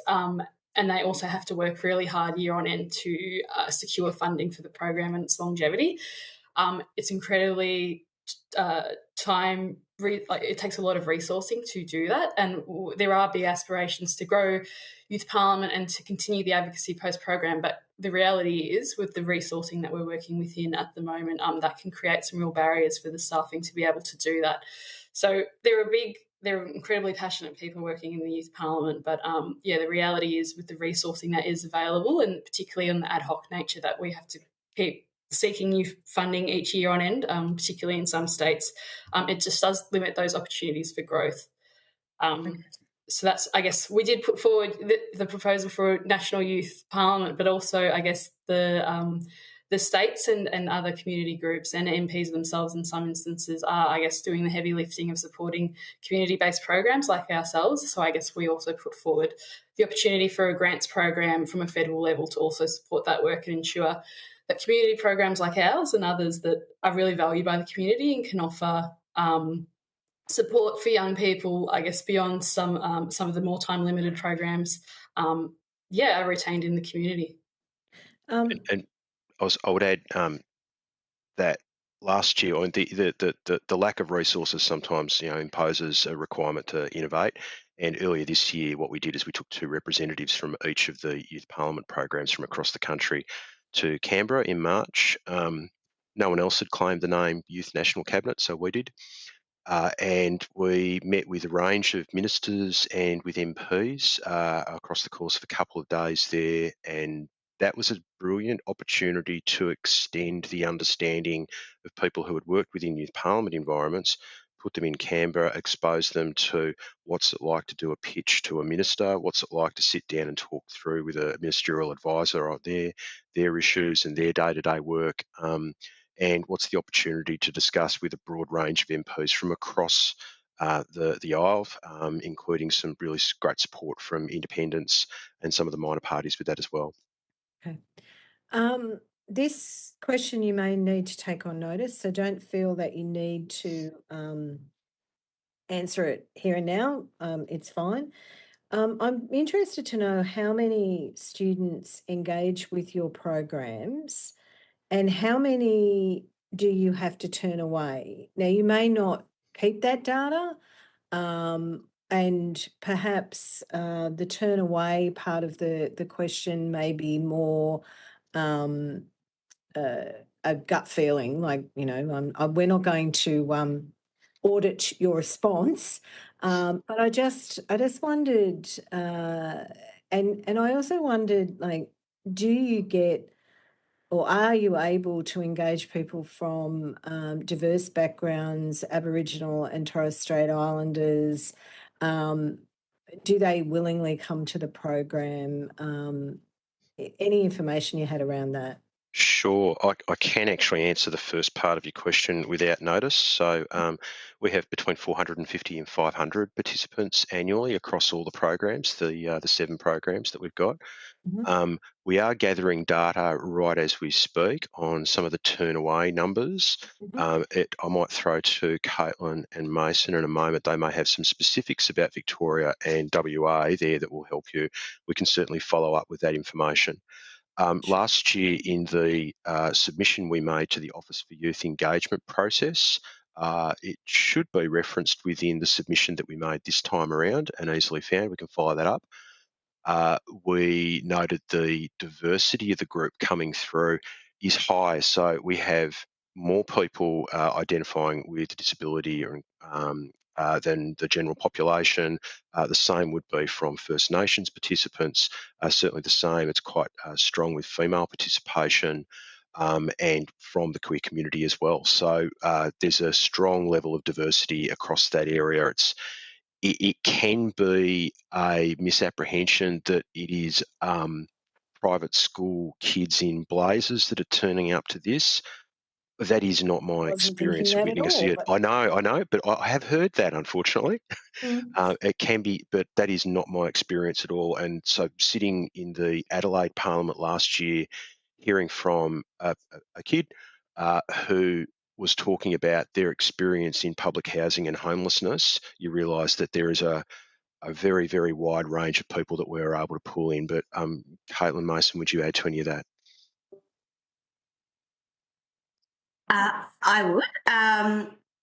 Like I said earlier on, the Youth Parliament Victoria really tries hard to bring a large, diverse group of young people from all over Victoria. So we really try and represent the underrepresented demographics as much as we can, whilst also bringing in young people from other represented demographics as well. We had a partnership with Deafhood Victoria. I can't remember. I think the name is slightly changed. I can't remember the exact name, but we had a team of deaf young people coming into the program for a number of years. We've had young people from Aboriginal and Torres Strait Islander coming in to the program for a number of years. We get people from who don't, I guess, necessarily live in highly accessible areas. So like I mentioned Mildura, they have to fly into the program, and we try and keep that relationship going with the Mildura young people and keeping them coming into the program. So like Jared said, we really try and push diversity and inclusion in our programs and trying to get as many young people coming in as possible, but also whilst also ensuring that every demographic of young people we can possibly get is represented in the program and gets their chance to be heard at a state parliament level as well. Sure. Mason, did you want to add anything, or has that been covered? I think it's all been covered, but I will say in WA we did have over 100 applications to our Youth Parliament program. Given WA Youth Parliament, young people represent electorates directly, and there are not over 100 electorates in WA. Some people do need to be turned away, and as a program we have yet to find a consistent way of engaging those young people who are turned away from the program, but definitely something that we're interested in exploring and ensuring that all young people who are interested in engaging in programs like this have opportunities to. Okay. All right. Can I thank you all very much for your attendance today and the very interesting discussion that has come out of that. If you've been asked to provide any additional information, could you forward it to the Secretariat by Friday, the 23rd of August, and have a wonderful rest of your day. Thank you so much. Thank you. See you later. Bye.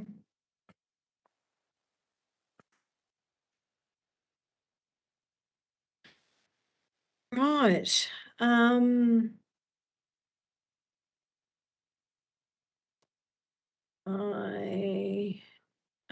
Just checking that we have the participants for the next session, Mr. Yulaki. Okay, excellent. Thank you. So we'll move on to the Victorian Trades Hall Council.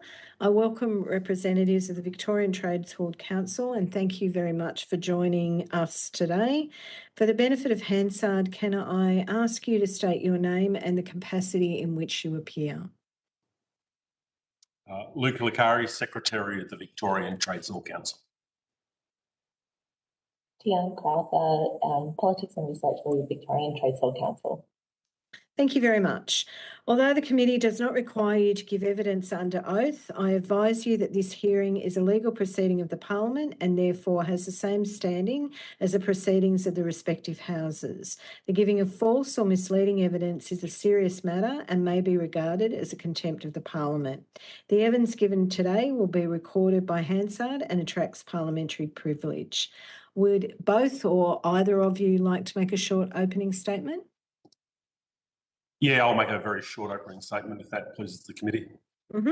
Please go ahead. Well, thank you for having us here today.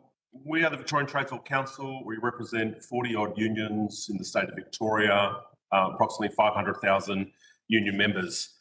We're very pleased to present today. It's even more pleasing to see that the Electoral Matters Committee is looking at civics education, participation and engagement. We couldn't think of a more important topic right now for the Parliament to be more broadly inquiring into, so we're pretty pleased about that. We think this is the right time to be looking into civics education in particular, noting the decreasing voter turnout we've had. We're at about 100 years since we've made the bold step and the terrific step of the Parliament having compulsory voting in 1925. But what we're seeing is declining participation in elections, and in particular the last election where we saw a 90% turnout for the House of Representatives, where we would see that would be the lowest turnout we've had in some time. It's been declining since largely the Keating-Howard governments. We think that number is underrepresented. We do not think people are talking about that much. while the AEC has a lot to be proud of, being one of our most trusted and well-respected institutions, the real figure of people actually casting a valid vote in this country is closer to 80%.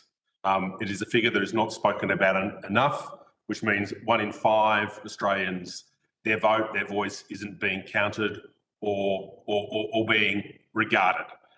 We think that's a problem that needs to be fixed. We think there's a number of solutions for us to dig into it. We'd be pleased to dig into that 80% number as well, a little bit harder. But I think the committee's looking in the right areas, being civics education, media literacy, tackling misinformation, restoring faith in our democratic institutions, resourcing the AEC properly, and looking at school funding. Thank you, Mr. Hilarki. Tian, would you like to add anything, or? Just to quickly say that, to reiterate what Luke said, and additionally, just to note that the people who are not participating in democracy are some of our most vulnerable in society. So working people, but also migrant people, people of colour, and young people as well are facing significant barriers when it comes to voting and their participation. So I think we're coming at it from that particular angle. Sure. Mr. Newman, to keep the order we've been going in, would you like to go first for your questions? Yes. Thanks very much. Thank you very much for your submission. I'm just keen to know what the trade unions do in Victoria to contribute to the participation of your members in civic and political life, particularly young people. Yeah, terrific question. So we do a few things. Trades Hall in the building that we're in is actually known as the People's Parliament, funny enough. And if you get some time, we'd love to give you a tour at some stage, and you look at some of our Done the tour. There you go. Well, you'll note one of our rooms is actually built like an actual proper debating chamber. Yeah. So we have we do a few things. Largely, we speak to young people about their rights and their entitlements, but part of that is having a tour at Trades Hall itself. We talk to them about enfranchisement. We talk about their vote. We talk about just around the corner, you'll note we've got the Royal Exhibition Buildings, which was sort of Australia's first formal parliament. So we talk about the importance of that and how we were pretty early with male suffrage, secret ballot, women's suffrage. So that's generally part of our conversations. We speak to, over the last sort of 5-6 years, probably 50,000 students. We have regular tours at Trades Hall. We do school presentations. We would have done a little bit over 230 this year already. So we actively engage with young people. We speak broadly to our memberships, though, about the importance of voting, importance of having their say. Different unions have different points of view on that coming to election time, but we think the main thing is to make sure that people understand why voting is important, that we get them to enrol to vote, and then once they've had their role to vote, to be informed about what they're voting for. That's what we would say our key roles are. Yeah. Now, in terms of the informal vote, you talked about that, and you talked about 80%.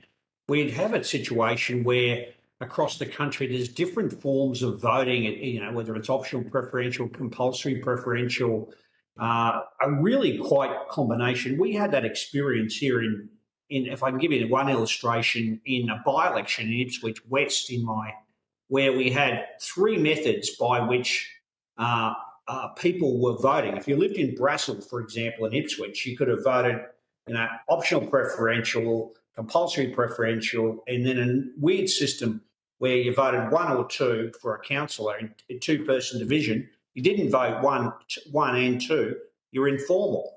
Informal rates in that part of Ipswich were enormous. But I'm interested in your view in terms of standardisation and working across jurisdictions to make sure voting is simpler, and what you've been doing and what you're advocating. Yeah, simple voting makes sense to us. 800,000 Australians in the last election cast an informal vote. That's a shockingly high number, really, for us. We think the understanding of voting and how you vote needs to be embedded in civics education. Standardising votes is important. We believe preferential voting is absolutely important. We think it's a great strength of our democracy that your view gets carried through all the way. Having differentiations between councils and state and federal voting probably is confusing for the populace. Yeah. Standardising isn't a bad thing, but I think without the support of it being well embedded within schools, and I know before you had some young people, I think they were talking about having youth parliaments. It's one thing to see democracy, to learn about democracy, but to participate in democracy, that's what it's all about. So where we can encourage all of that, we're here for that. Unions are democratic institutions ourselves. We, of course, are voted and elected in. I'm elected in. Every union leader across the land is. So, whatever we can do to standardise some of that, I think it's a smart idea. You gave an example in your submission about Finland and other countries being models on which we could base our civic education. What attracts you to Finland, and are there other jurisdictions in particular that we should look at as well? Look, note my bias that my father might be Finnish, but there is an interesting way in which they think about civics and education and misinformation. Note they've got a large standing border with Russia, and for the longest time, they've had embedded in their curriculum from kindergarten up to the end of high school. They think deeply about civics education, also through a national security lens. We don't really in Australia think about misinformation through a national security lens, and I think it's smart that they do so. So it doesn't matter what year or what subject you're involved with, it will have something to talk about citizenship and understanding information and bad actors. So if you were doing an arts class, for example, they would show you how images could be manipulated.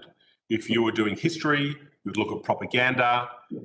If you were doing IT, they would show you how easy it is to build a website and where that information might be reliable, not reliable. Doesn't matter the subject, it's just well embedded, and it reflects in some of their international results. So when it comes to understanding misinformation, they beat any other country in Europe by a long margin. Turns out having this sort of civics education has also helped make them the happiest nation on earth.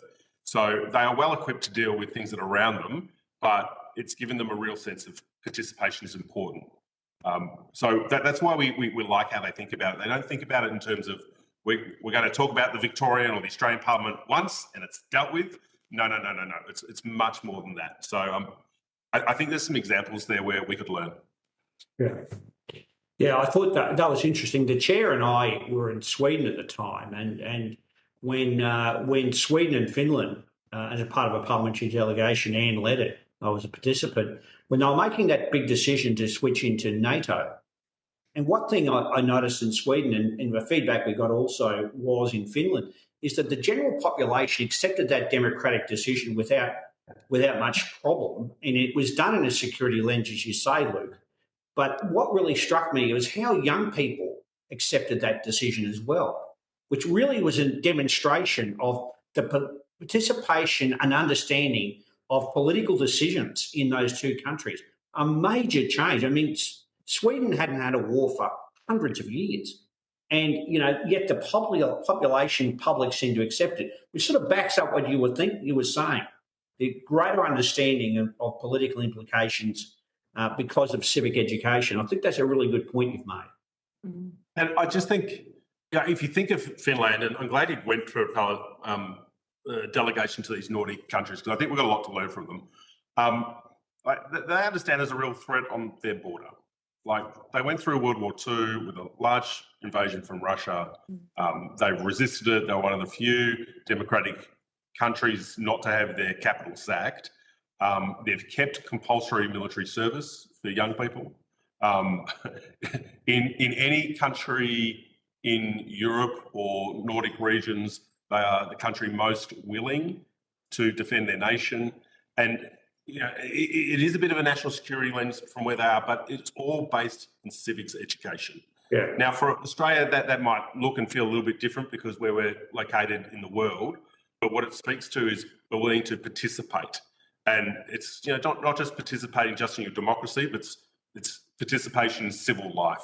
So that might be Lions, that might be Rotary, that might be your sporting club, it might be arts, it might be whatever, but it's grounded in a sense of community, and that comes from education that starts in kindergarten. I just think it's just a fantastic way forward.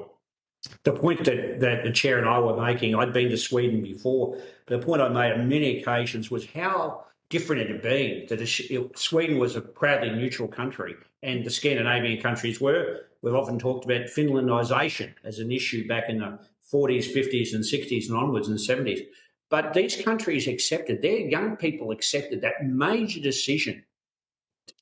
You couldn't get a bigger decision to make, and yet young people went out on the street protesting. They were participating, if I can put it like that. So I'm very glad you've raised that point, Luke. I think that's a really major point you've made. Other countries you've observed as well that we could look at? Look, not as strong as the Nordic example, we'd say. We look at other countries where you'd say it's far weaker than Australia. The American example always comes up. There is sort of 19 states within the US that have no civics education mandated. And you look at some of the discourse and their acceptance of democracy or not, or the feelings towards democracy. We have an election on there right now. You've seen bad actors have a greater influence in that country than any other country in the world. That speaks to the lack of education. So you can look on one hand at Finland and go, that's the top example. And you can look at a similar democracy to us like the US and go, well, that's going the other direction. And that's because of their lack of support for civics education. Okay. So look at Scandinavia, look at Sweden, look at Finland, don't look to the US. That's your message to us. Yeah, you can look at to them for what not to do and take the tip and go the other direction. There's a lot we love about the US, but their civics education is not one of those strengths. Thanks very much. Thanks, Chair. Thanks, Shane. Ms. Chaney, would you like to go next? Thanks very much. I'm interested in you say students should be allowed to engage with civics in a way that connects their lives and their communities relevant to their lived experience. Can you give us any examples of what that might look like? Yeah, so I think what we're trying to point to is it shouldn't be just a discussion in schools that is straight up that, we have, a constitution, and from the constitution, we look at, how the different estates engage with each other, that we just don't look about the facts about the parliament itself. What we want people to have is maybe more of a civics discourse where there is a discussion about things that matter in their lives. So for young people, it might be having a discussion within how education policy is framed because they're in a school.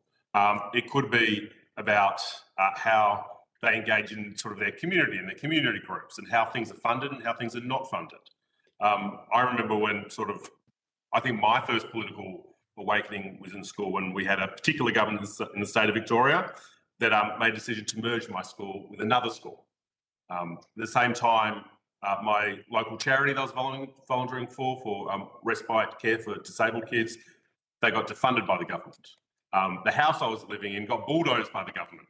I was in a ranger's house, public house, but it was for park rangers. So that was my civil awakening. But there was not a great place in school to have those discussions about why is this happening to me now, from my social life to my personal life to my school life to my working life. So how do we encourage those discourses beyond the debating club? That's probably a generation of kids that are probably relatively well informed. How do you have those discourses in a classroom?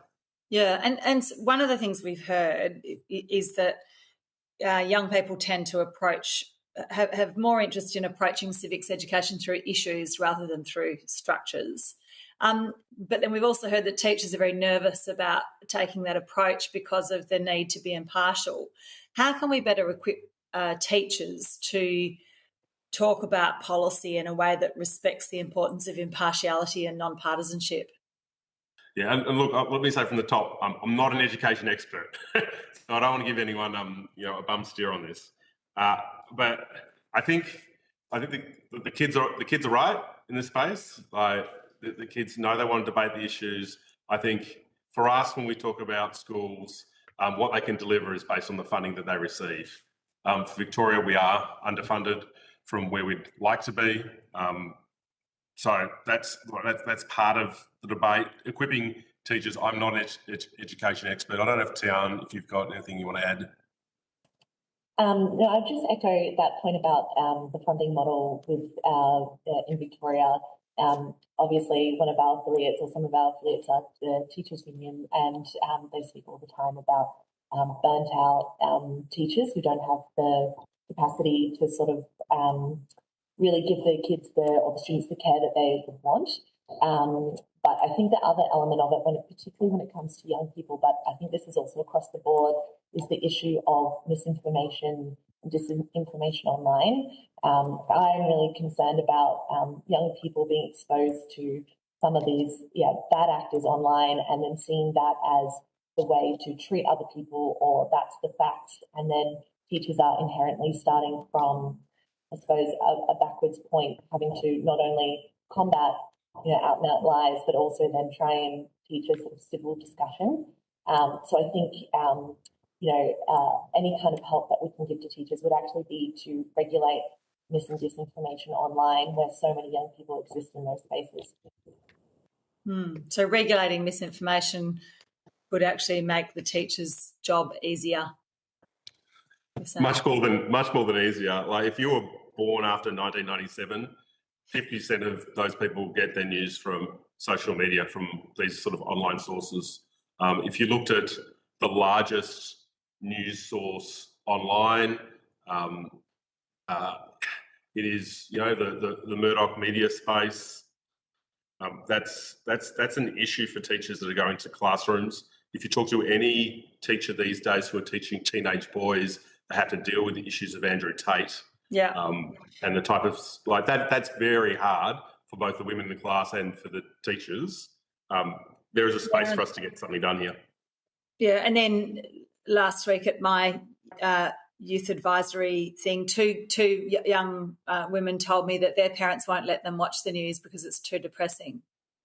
So trying to find those sources puts more weight on family and friends and teachers, but then teachers are very nervous about maintaining that impartiality. Another thing you talked about was schools should work with external organisations such as NGOs, human rights organisations, unions and local councils to allow students to partake in civic community simulations and projects to experience democracy in practice. Have you got some examples of that in mind, of where that's done well? I'm sure you must have had people talking to you guys about youth parliaments. Yeah. They're super interesting. They're a good concept. They probably only go to that high level of student who's probably down that student representative council debating club view anyway. What we think would be healthy and to support schools is there a way for external organisations to engage with their local school to provide opportunities? Rotary clubs and Lion clubs, they sort of all have these sort of speaking and engaging sort of forums. Like, how can we encourage more of that? We like that volunteerism. Certainly for unions, we spend a lot of time with schools, mainly actually talking about your rights and safety at work. But also, there should be scope for us to talk about like democracy, why democracy is important, why participating, because there is concepts around workplace democracy, how they participate. So we think there's a neat link across to there. Tian, do you have other examples you want to bring? No, just echo that. The Young Workers Centre is a program that we run out of Trades Hall, and as Luke said, they deliver workplace rights education to young people. But we have 4 different units within that. So there's workplace rights about the pay and conditions. There's your OHS rights, but part of it also is about discrimination and sort of discrimination and bullying, and how different, I suppose, cohorts all need to work together in the workplace. And I think that just provides a really good model of being able to discuss the issues in a way that's like, here are kind of the issues that you need to know about, or your rights in that, but here's also some things to think about. And I think that framework works really well. I know the Young Workers Centre have extremely good feedback both from students and also from teachers. So bringing in those kind of experts to talk about a set of issues, engage young people, but also then give them a dialogue to talk about those issues going forward, I think that really works. Thanks, Chair. No more questions from me. Thanks, Ms Cheney. Senator Grogan, do you have any questions for our witnesses? Thank you, Chair. I think some of the issues I'm particularly concerned with have been covered to an extent. I'm particularly interested in how we get teachers the kind of support they need to do the job of work around civics in the classroom. But also what we're hearing is that how civics ed is done in schools varies significantly across the country. And I had a roundtable with some young people talking about this inquiry the other day, and they were saying that a lot of the schools don't offer certain streams at the upper years, like they don't offer law and society, and they don't offer this. But there's this disparity from school to school and from state to state about what gets taught and what doesn't. I went to two vastly different primary schools last year to the year 6 and 7s. One was running an entire term of civics, which included how setting up a political party, vying for an election, running an election through that. They put a couple of classes together, so there was a huge cohort of them. And it was fascinating what they'd done. And then I went to another, and their approach was to have me talk about the Parliament for an hour. So it's so broad. And I think the issue of, I think that's a structural thing that we probably need to talk to education ministers about. But that whole piece about the teacher who ran the program, which was so extensive and so much fun for the kids, that was because of that individual teacher having the skill set and the drive to do it. How do we get balance so that teachers have the confidence and the information they need to do it? Yeah, terrific question. So if you look at your average teacher, they work 50 hours a week. And so that passionate teacher has found time in their own to make that work. So I think it comes to sort of two questions: resourcing and partnerships. So more resources should be provided to the states, and the states should be mandating really how much civics education needs to be taught in schools. It should be embedded throughout the curriculum. But it also should look at partnerships with people who could help a teacher deliver that type of course. You know, we think of the AEC in each of the surveys of recent time. It is the most trusted institution in this place. That's fantastic. You know, what kind of support, what kind of course could they put together that could be embedded and supported into school? So we've got a trusted source doing a fun, interactive program that is standardised to a level that a teacher can just pick it up and roll it out. Those type of, I think that's a very good idea. So what this committee could do to support those type of recommendations, I think is super useful. I think your observation is right. Just hearing about it, you know, as engaging as you or I or anyone could be at the front of the room for an hour, as opposed to, you know, I'm going to form a political party, we're going to do a mock parliament, and I'm going to pass this bill that reduces the voting age to 16 or something. That's a lot of fun. That's a lot of interest. I think each one of those kids walks away with an experience that will be deeply embedded in their psyche. So when they get to 18 and they get to vote, because in those older years, unless you have a dedicated political course stream, you aren't doing any civics education. Just before the age we're asking you actually to vote, just before the age, well, probably at the age in which some people are already paying taxes, so they're making a contribution, we don't actually say, well, what's the links to all this? So I think you're dead right. We've got to do that. So a quick one. The Parliamentary Education Office in the Federal Parliament provides a whole bunch of really good resources, and I've not yet met a teacher who knows they're there. Are you aware of them? No, we're not aware of them. Yeah, I've just posted them out to all of my schools, but the people don't know about them. Okay, good. Is it really good? Good information out there. Yeah, Any teachers listening, have a look. So finally, the other thing that the whole media piece. Now you're talking about additional funding for the ABC and SBS as a firmly trusted source of knowledge. I'm concerned about how many people engage with those two sources. when we look at young people. Obviously, the broader population different. But what we have heard from young people is that there was a suggestion provided to us that there be a youth media outlet. What would be your sense of the value of that? I do like the concept of certainly when we talk to young people, I do not hire someone my age or older to do that work. When they're in schools, it's another young person in their 20s talking to someone who might be 16, 17. And we think that is super smart because it's a young person talking to another young person using the same language, using the same recent experience to get a message across. If that was the concept that would be moved into a media mainstream outlet, I think that could have a lot of value for young people. I think young people, are already producing their own bits of media here and there. I can't remember, was it Channel 6, that young man who started his own little media network.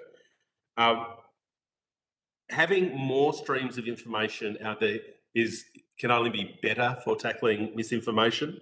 It is hard for young people to escape misinformation online. It is the place where they're getting their own news source. So I think there's, we've had behind the news and all that. It's been a small clip made by young people embedded through the ABC, but their own channel make a lot of sense, and we'd be supportive of it. I have to say, Channel 44 in Adelaide have got some excellent programs that are developed and made by young people. But it's that proliferation. How do you get it out there? I think is the challenge. Thank you so much, and thank you for your submission. It's really, really helpful. Thanks, Senator. I would like to pick up on your early discussion about how many people are actually engaging with voting and so forth. In my electorate, I average about 12% of informal votes. It's pretty similar over the three levels of government. The state is markedly better because New South Wales has a optional preferential. So there is a lot more ticks and crosses, all of that sort of thing get passed in New South Wales, which reduces some of it. But it's my gut feeling from years of scrutineering that half of that is because people genuinely get it wrong. They know what they want to do, but they aren't able to, because of language or other reasons, they end up with 3 6s or whatever, and it becomes an invalid vote. But there is this core group who write Bible verses on there, put blank, actually deliberately make no mark. They just are there because they're not being fined. I wondered if you had any view from the people that you look after, because some of your members clearly would be those people who are disconcerted about having to turn up to vote. Do you have any feedback about how we can reach those people? Yeah, so we have a few things that we think about this space. So there's 17 million, last election there was 17,700,000 people that were eligible to vote, right? Yet only 17,200,000 were enrolled to vote. So there's a chunk there of 580,000 people who are just not enrolled, Australians, right? Not enrolled. And then we've got another just shy of 600,000 people that don't show up, and they get that small fine. Yep. And then you've got another chunk of 800,000 that, as you pointed out, cast an informal vote. All up, we're just shy of 2 million Australians that are eligible to vote that don't participate in it. So while we say the number is 90%, and I understand why the AC say that, the actual number is closer to 80%. That's 20% of our population not having a say for what, casting a valid vote for a reason. Yeah. Now, when it comes to informal votes, we think there's a couple of things that sit behind it. Your first point, I think, is right. There is a portion of the population that doesn't understand when they walk into that ballot box how to vote. Political parties try to take up that slack, and you see that in the how to vote cards where they do multilingual sort of things. But that should be a job of the AEC. We did see in Victoria and other places where political parties in the past have tried to duplicate AEC messages. That was profoundly confusing for that part of that population, and that, you know, I understand they're taking action in that space. But the AEC being well resourced to do things in language, to have people on polling booths that can assist with language, to have, you know, digital iPad-y type guides. Like there's some tech solutions that could help fix some of these problems. I'd be keen to hear from the AEC and Mr. Rogers about some ideas in that space. We think that bit's important. The other bit about people who are just coming in and, you know, honestly, to avoid a small fine, it's probably not even worth them waiting in the queue, but people do it. They go in there and they write Mickey Mouse or a Bible verse or whatever it is. That's about not valuing their democracy. Part of that civics education, but part of that rests on institutions itself and what we say about it. It sits on politicians somewhat and accountability. You know, I think long ago, the idea of a Paddington Bear could make you no longer a minister by not disclosing things. Like those type of conventions are long gone, but truth and trust in politicians and the institutions they support and they stand up for, I think could not be more important right now. What we see from bad actors is they are trying to tear down faith in institutions, but it's not just parliamentary institutions. There's a number of institutions that have that haven't been their best in the past, have made huge mistakes, be that civil institutions from church, be that from civic institutions, from scouting type groups and other groups, to parliamentary and democratic institutions and judicial institutions. I think we need to look to ourselves to make sure that we are upholding the very best of standards to encourage people to have faith in our civil institutions. Like 95% of Australians would tell you democracy is important, and you know, you drop to 59% of Australians would say we think democracy is working well. So between that gap, that's the work that needs to be done, and it's not by running down democratic institutions; it's about supporting them. Yeah. So, do you think funding and some sort of direction should be with the AEC to assist with that change? Does it sit with parliamentary parties? Does it sit with the union movement? Or does it sit with all of them? I think it sits with everybody, but especially so media.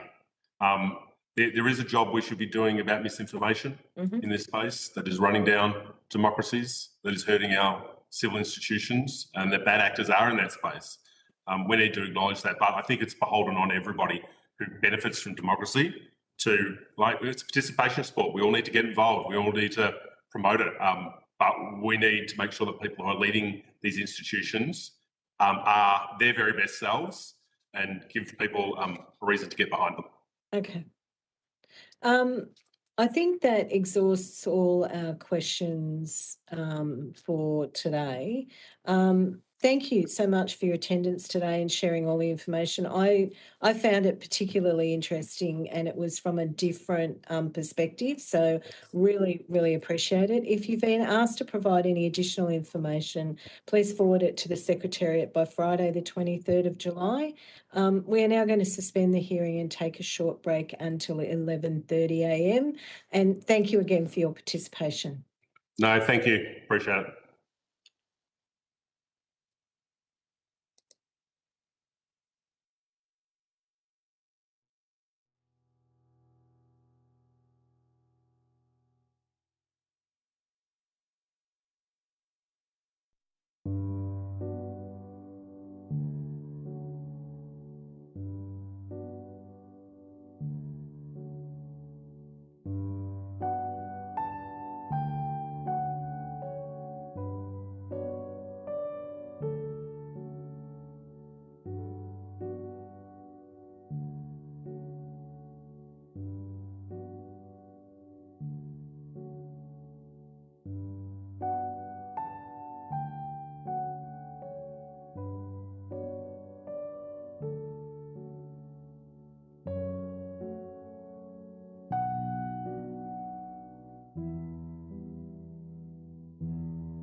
So we will now resume the hearings for today. I welcome representatives from Social Education Victoria and thank you for appearing today. For the benefit of Hansard, would you mind stating your name and the capacity in which you appear before the committee? Hi, my name's Laura Newman and I'm the Executive Officer of Social Education Victoria. Thank you very much. Although the committee does not require to give evidence under oath, I advise you that the hearing is a legal proceeding of the Parliament and therefore has the same standing as proceedings of the respective houses. The giving of false or misleading evidence is a serious matter and may be regarded as a contempt of the Parliament. The evidence given today will be recorded by Hansard and attracts parliamentary privilege. Would you like to make a short opening statement, Ms. Newman? Yes, please, I would, and thank you so much for having me here today. Firstly, as a representative of SEV, I'd like to acknowledge the elders, past and present, of the Wurundjeri and Bunurong land of the Kulin Nation from where I'm streaming on here in Melbourne. Social Education Victoria has been supporting, resourcing and championing teachers of politics, sociology and civics and citizenship through many different curriculum iterations for over 50 years. We are an independent, non-profit professional teachers association. In the last year, we've maintained and grown our network of members and contacts, which includes around 1,200 teachers across almost 200 schools. We've published 3 new textbooks for VCE Sociology and Politics, with more than 5,000 students and teachers from one of our textbooks, using one of our textbooks each year. And we've hosted an extensive range of professional learning events, as well as an exam revision events for over 400 students. This committee has already heard some of the challenges that our teachers face in teaching civics, including limited financial resources, limited time within the curriculum, and insufficient opportunities to engage in professional learning. You haven't heard yet about how hard our teachers are advocating for these subjects within their schools. This includes developing and attending professional learning in overtime, often unpaid, and really championing high-quality, evidence-based learning that centres their students in what we can all agree is an astonishingly challenging environment. I represent a community of incredibly passionate, skilled and knowledgeable educators. Most of them struggle to get civics and citizenship prioritised in the pre-VCE years. For those tuning in from outside of Victoria, VCE is our HSC, and they often don't get the chance to collaborate around Year 7s to 10 learning. Ultimately, they are often only supported to attend senior year level focused professional learning over anything focused on enriching what the school can offer at the earlier year levels. At SEV, we know this, and so we work to invest revenue from our VCE events and publications into offering easy to access professional learning for Year 7 to 10 civics as a service to our community. Nonetheless, teachers really struggle to be able to attend PD simply because getting approval for casual release teacher coverage for their classes is so difficult in the context of the current teaching crisis. Our dream would be a situation where teachers in this country could participate in professional learning communities that prioritise subject area expertise and enable sharing and discussion of shared challenges and triumphs involved in great civics and citizenship education, building on the excellent work that humanities educators across several disciplines are already doing. I'd like to highlight some particular points for the committee.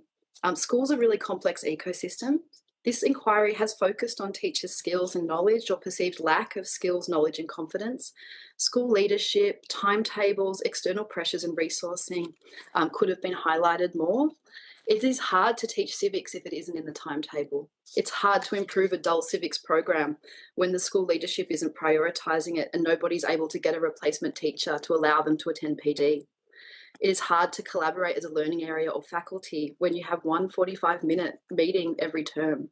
It's hard to teach anything when there is a teaching crisis and some classes are being taught by casual replacement teachers for months at a time.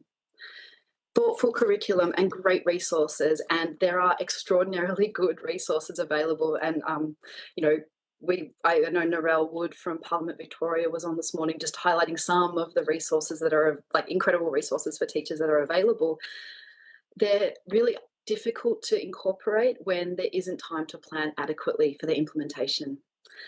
We are in the midst of a teaching crisis in this state.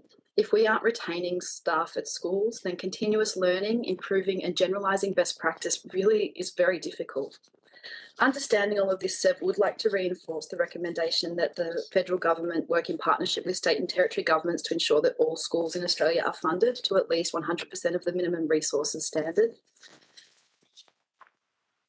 Finally, let's pretend that I'm still in the classroom, right? And I have been in the classroom for many years. I'm out of the classroom at the moment to be able to do things like this. I'm a passionate teacher of both media and the humanities. If I put my extra overtime into creating events for my media students, for example, a film night or an art show, I'll receive the support and accolades of my school community. Whereas if I teach a really great civics course, there's a solid chance it'll expose me to criticism from parents, potentially the media who might be unhappy with the content, much of which necessarily covers controversial issues. I know my students will get a lot out of either of those options, but of the two, which would you choose? There needs to be a better understanding that teaching civics and citizenship is political and that it might hit on controversial issues. It would be helpful if decision makers understood this before publicly criticising teachers who are doing the brave and often thankless work of broaching challenging issues in their classrooms. Such criticisms do have a real chilling effect on teachers' appetite for teaching these sorts of issues. Thank you so much for considering our submission and inviting me here today, and I welcome your questions. Mr. Newman will be our first person to ask some questions, if you don't mind. Okay, thanks, Laura. Thanks very much. I'm interested in you unpacking the second paragraph in your submission where you say that CCE knowledge and skills are most impactful when taught as part of a coherent humanities course that includes robust, distinct learning in history, geography and economics. Not the same as a standalone unit, and certainly not a single school trip. But I'm interested in that aspect where you're talking about the fact that it's not just teaching that, but the importance of teaching humanities subjects as well. Yeah, and I think it's really important that I believe in subject area expertise and excellence across all of our subjects, but we can see the lines between different subjects in the humanities are sometimes a little bit blurry. I know that a really great knowledge of contemporary issues is supported, for example, by a robust understanding of history, that often really good learning in geography is supported by understanding more about economics. And we can see within our lives how that would work, but that these subjects do complement each other. And I think creating space for all of them across our curriculum is really important, because the more that I think Dr. Wood, Narelle Wood, this morning was talking about how civics and citizenship as a standalone is about 7 years old as a standalone subject, but we have incredible expertise around all of these related and complementary subjects that we can be building on to teach them together.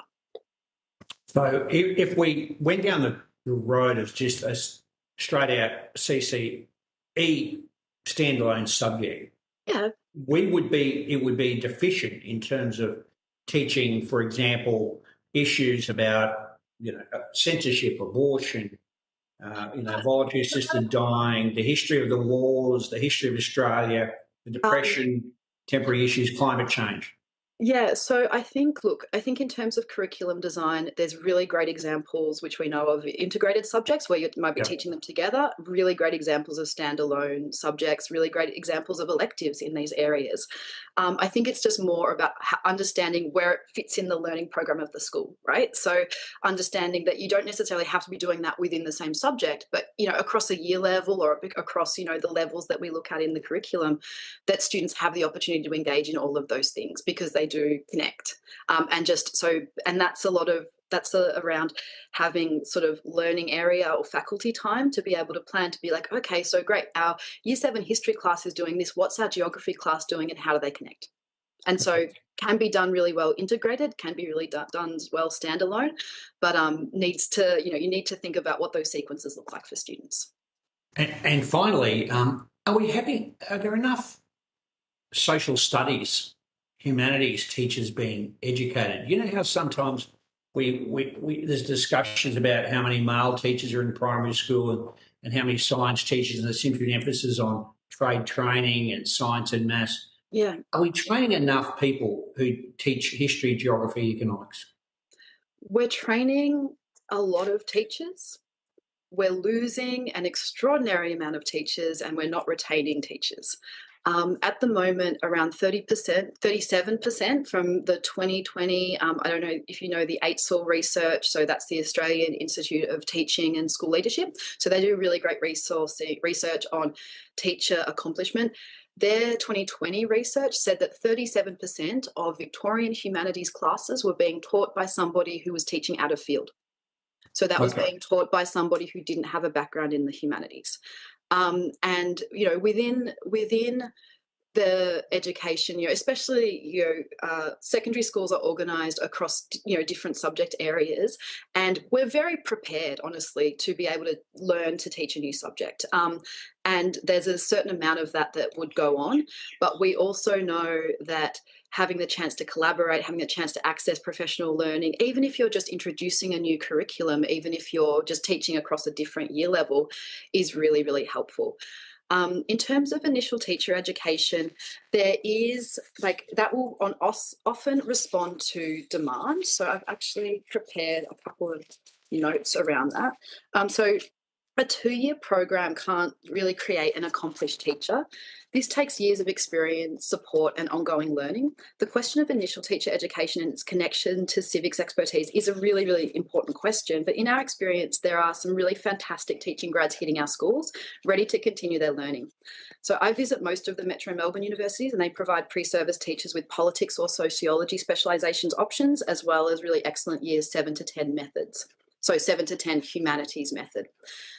Most of the universities respond to what's going to be in job ads. Very rarely would you see a job ad advertising for a civics teacher. You're much more likely to see a job ad in this state advertising for a humanities teacher, because they're going to be teaching across those 4 curriculum areas. And I think it's very practical for the universities to provide methods that reflect the sort of jobs that are being advertised. I really love visiting those initial teacher education courses, and there's a lot of really good things happening there. And I deliver classes on teaching controversial issues, for example, because it's something that we really love and support at SEV, for which I've created also a suite of professional learning resources for in-service teachers through the Victorian Curriculum Assessment Authority as well, which I've got a handout ready to send to the panel with the links of the stuff that I'm going to talk about. I've also heard from academics teaching these initial teacher education classes how they're teaching students how to advocate for these subjects, to the point where I know one academic where they've got an assignment in getting a civics class off the ground at your school, which is also something that we do professional learning on. This begs the question that if our teachers are advocating to introduce these classes, we can't also criticise them for their reticence to teach it. They're doing an enormous amount of work to get these subjects off the ground. And the issue here is overwhelmingly a lack of resourcing and institutional support. Okay, thanks very much. Thanks, Chair. I'm sorry, Anne, I can't hear you. You're on mute. Sorry. Thank you, Shane. Ms. Chaney, would you like to go next? Thank you very much. And firstly, excuse, I probably should know this already, but can you tell me the amount of time that's allocated to civics and citizenship in Victoria and in other states, or how that compares with other states? So look, there's no hour. So in the higher levels at a VCE level, there's an indicator of, if you're undertaking this subject, you need to do, 55 hours of instruction over a certain amount of time. And it's really explicit in how much time students need to be spending engaging in that subject. That doesn't exist in the same way at the lower year levels, and it's often up to school discretion, because also it gets really complicated if we're talking about, combining subjects or teaching them to stand alone and things like that. I don't know any explicit numerical guidance given from the department or VCA about that, and I couldn't really comment on other states, I'm afraid. And so, anecdotally, are most schools doing 3 weeks in civics in year 9 and 10, or what's maybe how much would it be? Like three weeks. We'd be really excited to have 3 weeks at every school. So it's less than 3 weeks in year 9 and 10. Like anecdotally, there's a lot of either not being offered or it being offered sort of very kind of standalone lessons or maybe a couple of incursions and things like that. Some schools have really great civics programs, and I'm happy to give you some sort of outlines of what those look like if we've got time. But yeah, it's definitely something that doesn't get hours in the curriculum. Like, it's not timetabled into the level that we would like to see from the conversations that I'm having. And I'd love to see really clear tracking information on that, but unfortunately it's not really available. And maybe for the Secretariat, I think trying to get some understanding of how the states compare on that would be really useful. I mean, when I visit schools in my electorate, usually they say, yeah, we've just started civics and citizenship, or we did it last term, or they do seem to have a chunk of it in Western Australia that they cover at different year levels. So really interested to understand how that compares, but I understand that's not up to you. On that, what you said about teaching controversial subjects, so you develop materials to support teachers to do that? Yeah, absolutely. So there's a really enormous amount of research into this. And I've got the links. I've got a resource sheet to send out about some of the international research around teaching controversial issues and teaching contemporary issues. But basically, what we know, and I think it's been well kind of covered in the proceedings that I've read so far of this inquiry, that students do find it much more engaging to learn the nuts and bolts of civics and citizenship in context, and that teaching it through contemporary issues is really one of the most effective ways of engaging students, because we can talk about the things that they care about, that they're interested in and that they want to learn about. And so when I work with initial teacher education, so pre-service teachers, or when I work with our members or other organisations, loosely I talk about teaching controversial issues in sort of 6 areas. So I created a suite of resources for professional learning for the Victorian Curriculum and Assessment Authority around teaching controversial and contemporary issues. So, for example, those modules would look like, what are contemporary issues? Why do we teach them? And that's quite obvious. Then school context and teacher approaches. So, what kind of teacher moves in terms of personality, in terms of your sort of interventions can help to teach that well. Then it's about classroom talk and decision making. So how do we set really good norms within a classroom so that students are respectful towards each other, are backing up their arguments with evidence? What kind of evidence are we permitting into this conversation? How do we disagree with each other, like respectfully and politely, while having those robust conversations? How do we make sure that different people's perspectives are represented? Then the 4th is around student choice and student voice.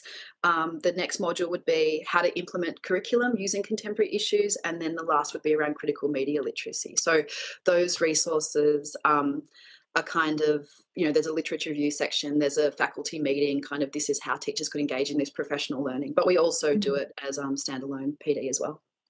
And so those materials that you've developed, they go to SCV members, do they? Oh, no, so they're publicly available. So we were actually funded to create those that suite through the Victorian Curriculum Assessment Authority. So it's on their how to teach civics resource page there, alongside some really great student created civics resources as well that were created in collaboration with Victoria SRC, who also work with Parliament Victoria and a lot of the other orgs that you've heard about. But we did a working group around engaging young people in civics a couple of years ago. I think you heard from Dr. Zara Gazarian, who did some of the pilot professional learning for that process as well. But those resources are all available on the free to all teachers outside of the state as well. They're not paywalled at all. Thank you. Your comments about integrating civics and citizenship knowledge and skills as part of history and geography and economics. How do you reconcile that with also learning, the nuts and bolts of electoral and constitution and some of the structural and fundamental parts of the system? Would you want to see both, or does that get covered if it's integrated? So one of the challenges with I guess and integrated learning is hard to do because it is interdisciplinary. It's harder to do well, I think, than standalone subjects. So different people might say, oh, we should always just teach it as a standalone. What you would want is enough teachers with expertise in both of the subject areas to be able to ensure that the curriculum is being met to a rigorous degree in both of those subjects without watering down one or the other. And so that is, a different sort of challenge, but absolutely possible. So I know of a really great course where a teacher had incorporated the rights and freedoms unit which is around the First Nations civil rights, the freedom rides, a lot of those kind of events into an integrated unit on history and civics, where they were looking at things around First Nations rights and freedoms now and civic engagement around those kind of issues as well. And so I think those kind of subjects are really excellent, but it takes time to plan. And so how I suppose I'm trying to understand how would you have it be? Obviously, more time for teachers to plan. Do you think there should be a standalone part of year 9 and 10, which is civics education, plus it being integrated into other areas? I think either is fine, and I think it depends on the context of the school, because different schools have different approaches to timetabling. But I think it just needs to be taught either way. Either is fine as long as we are doing it. Right. Okay. I just wanted to add, because I realised that the other thing is that quite a number of our independent schools at these year levels that we're talking about might even be doing international baccalaureate middle years program as well. So and they're doing a really great service learning, civics and citizenship type stuff, but it's a different curriculum over there as well, with different styles of teaching and learning there as well. I know that we're mainly talking about Australian curriculum stuff, but not all schools are doing that. Yeah, sure. Okay. One of the things you say in your submission is that many students find that engaging with their community with issues that they care about is the most effective way of learning CCE, and this should be supported. Have you got any evidence or examples in mind from your work or other research on that? Yeah, absolutely. So basically the research would tell us, so there's some research that indicates, and this is the ICCS, which is the International Civics and Citizenship Survey. I've linked to it in the thing that I'm sending through to you, but it sort of indicates that civic knowledge alone doesn't necessarily correlate to engagement. So knowing a lot about civics doesn't necessarily lead to you're going to be more likely to be engaged. And so what we want to do is learn the nuts and bolts of that alongside being engaged and seeing examples of that might be, I've worked on programs where we do things like go out and work with the local park rangers at the local council on nature stuff and doing plantings and things like that, heading out to the local library to understand the sort of issues that they're working with there, and learning about civics and citizenship and levels of government and governance in context. And I think that those sort of activities and those opportunities are just so important for being able to make that learning stick, because I think some of the nuts and bolts of civics can be a little bit abstract for students unless they're like, well, this is why I need to know who a senator is, because I want to go and meet with them about this playground that I want built. Yeah, so connecting it to real life issues that they care about in their local community.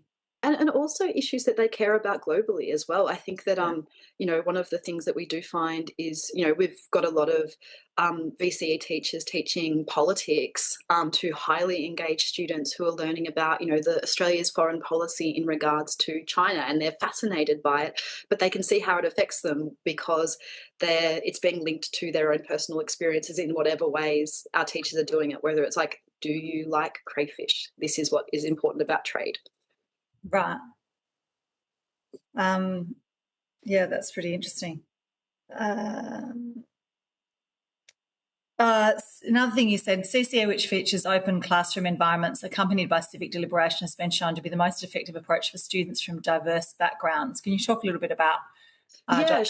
So why that's the case? Yeah, so basically I'm leaning on the work of a couple of different educators. So Judith Pace works over in Ireland. So her civics research is around teaching civics after the Troubles in Ireland. So obviously quite divisive sort of stuff, and then also scholarship around civic discourse in the States in the context of like Black Lives Matter kind of, potential divisions in classrooms and things. And so that's an open classroom environment is not about having no walls. An open classroom environment is about having a situation where young people can ask questions openly, where there's norms which mean that they're allowed to make mistakes, where we're sort of maybe decreasing the amount of like polarization by maybe having had a lot of practice talking about less divisive issues first before we go into more complex issues. It might be setting up activities where students are encouraged to find consensus rather than more sort of adversarial debating activities. And some students will really love a debating style activity, but as we're working towards those skills, often having more deliberative or sort of smaller scale conversations that might not be about plugging your side of an issue can really help to build confidence, to be able to build sort of engagement with students, especially if they're from low socioeconomic and really diverse backgrounds, because they might not back themselves to the same degree, or they might be more worried about being discriminated against, or they might just be more worried about made to feel uncomfortable in that space. And so there's different activities that you might use in schools like that. Thank you. I think that's... Oh, one more. How do we give teachers more time to build subject matter knowledge? So what does that actually look like? So that's a complex issue, a complex question, but I'll have a go. So we need protected time to collaborate within our schools. At the moment, it's really difficult to do that where there's a teacher shortage. We need to resource schools properly to enable that to happen. We need replacement teacher coverage. So we have a real issue at the moment because there's a teacher shortage in this state. It means that teachers might want to go out and participate in professional learning, but they're really asked to prioritise that. And often that's why I sort of mentioned earlier around, they're only allowed to go out to PD for their Year 12 class, and they might be teaching a whole swathe of other subjects. And so they're not getting that chance to collaborate across or develop skills and knowledge in all of the subjects that they're teaching. And so that would be a real change to the way that we fund professional learning, the way that we support teacher PD, and also the way that we sort of organise, workforce in schools. And I wish that was an easier answer, but that's the reality. Okay, thanks very much, Chair. That's all from me. Thanks, Ms. Chaney. Senator Grogan, do you have some questions? I do. Thank you, Ms. Newman, for coming along. That was really fascinating. And I was on the point of the being critical of teachers. I know I've asked some questions over the various hearings about the differential. And just to be clear, my sense of the differential is not about the teacher. It's trying to understand the difference in how individual schools within individual states actually apply their thought to this. And I think it's excruciating for a teacher who doesn't have a civics background, hasn't had any of that training, and thinks to themselves, the most engaging way would be to talk to the kids from the things that they're passionate about. But then what am I going to do? Walk into a classroom and they're going to bring up the most controversial issue, and it's going to turn into this terrible scenario where I don't have the toolkit to manage it in the room, and then I know I'm just going to get bombarded by parents after the event going, what are you doing? Yep. So my point in raising that is really about how the schools approach it, because what I'm not clear on, and I think Kate touched on this as well, is what I see in my state is a huge differential from school to school. So how does the curriculum direct the activity or shape the activity, and what level of discretion do the schools have within an individual state? Obviously, I'll ask you about Victoria. If you have any reflections on whether different states apply it differently, I'd be keen for that understanding as well. Unfortunately, I'm very immersed in the Victorian education system. Talk about Victoria then. That's where I do spend all of my time, and so I'm really loath to comment on that. I know that there's a lot of direction from the the Department of Ed in terms of how state schools do the curriculum, how we implement that. And so they've, given a lot of guidance. The Department of Education, for example, has put together a really quite extraordinary literacy toolkit that includes a big critical literacy toolkit for the humanities, which there's great resourcing for. But there is so much school discretion, and I've seen it done really well, and I've seen it done in ways that are really not as great. And I've seen lots of teachers trying to sort of improve it and sharing practice and things like that. But it is really inconsistent, just wildly different ways of thinking about the curriculum, ways of using the curriculum, and ways of offering it or not offering it to different students. And so what I would say is that where there are really strong subject area focuses, that means that when the schools are really empowering their heads of faculty, for example, so you've got your head of science, you've got your head of English, really well, leading that team really great and giving them time to meet, that tends to result in better implementation of curriculum. And that's just about sharing of practice. That's about also incorporating, because at that school level, while we're at a point where it's going to be really hard, let's say you are a brilliant teacher of PE, you're doing really great there, you've got one subject left in your allotment and you're given a year 8 civics class, it's going to be obviously really stressful and a huge learning curve for you to be able to do that. And that's where that school level support is really, really important, because you might not be wanting to go out to external PD to do civics. You might want to be going out to, do professional learning with your PE people, because that's what you're spending 90% of your time thinking about.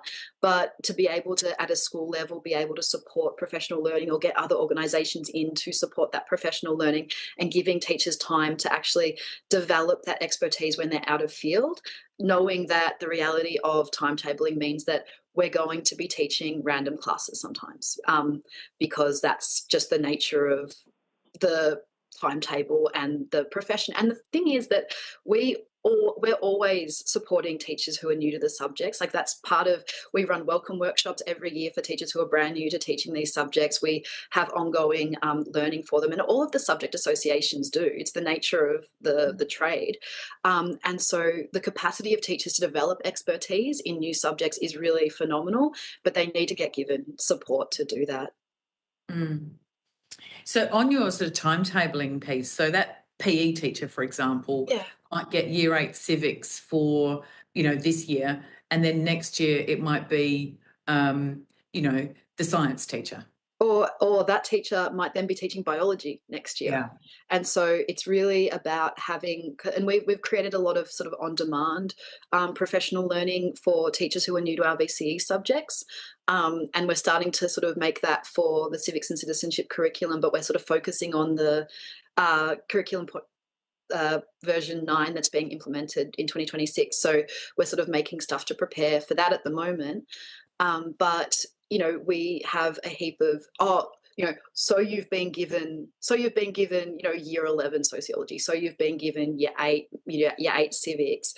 This is what you need to know, and this is how we can support you, and this is what you can kind of do to be able to support those teachers, because, and some of those teachers will go on to become really accomplished teachers of civics, and that's really, really great. And some of those teachers will get through that semester, which is also a win. Yeah. So what is your perspective on not outsourcing civics, but bringing people in to actually run certain bits? Many moons ago, when I used to write about justice issues, I used to go to the year 11 and 12 sort of justice and law classes and do stuff with the kids. And as a politician now, a lot of us go in to classrooms and talk to the students about, that sort of very political end as part of their civics. Yeah. What's your perspective on that? Absolutely love them. And so I think one of the things that we know that the one trip to Canberra isn't enough, but we know that the one trip to Canberra can still be really amazing alongside this and this other thing and this other opportunity. And I think it's about linking up the kids who might benefit from different types of engagement to different sorts of things. And often, thinking of the unusual suspects, I ran the student leadership program at my school for a really long time. So that's outer western suburbs of Melbourne, really diverse school, school of 700 kids. We had 150 person strong student engagement program, but they were doing huge numbers of different things. So they were captaining their girls rugby team. They were going out to meet with local members of parliament. They were inviting I had a group of student leaders who we focused on electoral education. And so we had all of the VCE students having incursions from the Victorian Electoral Commission to run that kind of stuff because it was leading up to an election. And so we got everybody signed up to vote and made sure that they were registered properly and did all that kind of stuff. And we love working with Parliament Victoria. We love working with Victoria SRC. It's just about, having enough time and enough kind of support within the school to do the admin for it as well. Because, for a lot of that time, I had a really supportive principal who made even just basic things like the school admin were made available for us so that we could make sure that the Victorian Electoral Commission incursion could happen, and so, yes, we love those things. It is incursions are wonderful within an embedded civics course, because the other thing is that with any of those programs, it's there's you want as wide a variety of students as possible to be able to have the opportunity to do that, and some of those things will only happen within a compulsory civics class. And so you want, for all of the, some students might want to go and do debating association stuff, which is amazing, or, UN, model UN kind of things, and that's amazing. And some students might be volunteering at their local aged care facility or doing other cool things like that. But you want to have that base level of access, for all students to be able to access civics education, alongside all of the cool extras. So one thing that's been raised, this is my final question, one thing that's been raised a little bit with us is that the sort of scope and content should be mandated for a civics class. What's your view of that? Well, the civics curriculum is mandated within the Victorian curriculum, and that doesn't necessarily mean it's implemented. So I think there's a gap between policy and practice, and what we mandate should happen doesn't necessarily mean that that's exactly what's happening, is my first point. I'm comfortable with mandating the curriculum. I think it's really good to have clear guidance on what should be taught in schools, and I think the more clarity in what we want to be taught and what is within that scope can help to support teachers as well. One of the things that we're really interested in is this idea of what kind of civics and citizenship education is. So in the literature, we talk about civics and citizenship education as minimalist or maximalist. So minimalist is that nuts and bolts, what is a policy, what's the role of a senator, what do you write on a ballot paper type stuff. Whereas the other maximalist civics and citizenship is active and informed member of the community. That's critical media literacy. That is engagement with issues and ideology. And the research really indicates that the more effective programs are that maximalist type. But the thing is that those maximalist types tend to be student-centered, tend to engage with controversial issues, and that opens us up to criticism and to a lack of predictability, which is really scary when you're already teaching in a tricky environment. And so it's not a surprise that our teachers would be really risk averse to go towards those more unpredictable types, because then you've got 15-year-olds being like, well, I am going to be researching this thing, and I'm going to have maybe a really different perspective to my teacher, and then I'm going to write to a particular member of parliament, or I'm going to do this piece of social participation or active participation, and then that comes back to the teacher. And I think that we can absolutely do age-appropriate civics and citizenship and civic engagement that's like appropriate to different year levels. But also, if we want students to be engaging in the world around them, there is going to be that little piece where sometimes we might not like what they say. Yeah. Look, thank you so much, Ms. Newman. It's so so helpful. I could keep talking to you for ages, but anytime, Senator Grogan. I'm getting the wind up, so I will pop off. But thank you so much. That was really helpful. Thank you. Miss Lawrence is on her phone, so we've got time for one quick question, Tanya. Thank you. Look, I'll focus it just around the age.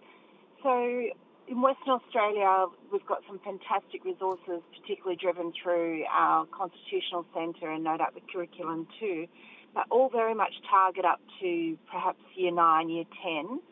And in the context of students obviously progressing into civil society, having to vote, participate, increasingly numbers of students not doing ATAR, so perhaps other pathways that might have more capacity with time, and compounded by the reality that social media is bombarding them with, needing to have really highly attuned conceptual skills to discern information from misinformation. I just wonder, are we targeting the right cohort with the limited time and resources we have to have the biggest impact for people and the community as a whole? Which cohort are we targeting? I'm sorry, I the question was a long one, and I yeah. So I'm saying is at the moment, most of our studies are focused on students up to Year 9, Year 10. Oh, yeah. But it seems to me the at-risk group are the Year 11, Year 12 who are about to enter into society, but in a world now which is highly attuned to misinformation and social media and so on, plus needing to actively participate without necessarily remembering what they learnt in Year 5 or Year 7. So I'm just wondering, are we targeting the limited resources and skills and time at the right age demographic? Yeah, look, I think it's one of those things where we need it at all levels of life. Like, there's not a point at which you stop being, and where you stop needing to have to be an active and informed member of the community. I think that obviously my expertise is in a high school setting, but I know the amazing work that integrated civics is happening and at a primary level, and that the civics primary, like the NAPCC at primary level, is looking much better and much healthier than the NAPCC at a Year 10 level. It's really difficult because Year 10 is the last year of compulsory schooling in this country. And so a lot of students will be going off into different sorts of pathways that are much more sort of careers focused after that point. Obviously, we represent a lot of VCE students and work really quite closely with it's called the vocational masters, which is the VCAL or applied learning kind of sort of pre-trade certificate that students can do, where they do a lot of civics, they do a lot of practical skills, and they do a lot of engaging in your community kind of activities as part of that certificate as well. I think it's I feel like from my perspective, the goal at a Year 10 level, like as students are finishing off with their compulsory schooling, is making them really aware of the sorts of organisations and things that they could potentially link up with. Like, I know you heard from the Y earlier, or whether it's the Parliament, youth parliaments, or whether it's Vic SRCs, to kind of be able to, the same way that you would with any pathway, pass students on to their careers education and maybe their tertiary education, but also pass students on to different ways that they can maintain connection to their footy team or maintain connection to other parts of civil society to be able to stay connected. Okay, thank you. Thank you so much for your time. Your contribution has been really, really interesting. I really appreciate you joining us today. If you've been asked to provide any additional information, if you could forward that to the Secretariat by the 23rd of August, that would be very much appreciated. And thank you again, and good luck with all your work with getting it into the curriculum. It sounds like yeah, really interesting. So thank you again. I get to work with the best teacher community ever. So thank you so much for that. And I'll see you all later. Thank you.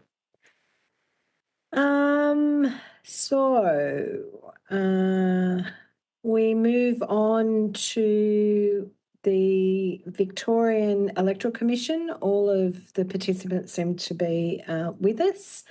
So I welcome representatives of the Victorian Electoral Commission, and thank you for joining us today and for appearing for the committee. For the benefit of Hansard, would you please state your name and the capacity in which you appear? Great. Thank you very much. My name is Sven Blumel. I'm the Victorian Electoral Commissioner. I hope you can hear me. I am joined today by my colleagues Melia Tarabay, who is VEC's Director of Communication and Engagement, and Ms. Sue Lang, who is VEC's Strategic Communications Advisor. Thank you. But for the benefit of Hansard, just so that when they're doing the transcript, can I get both Ms. Lang and Melia to also introduce themselves?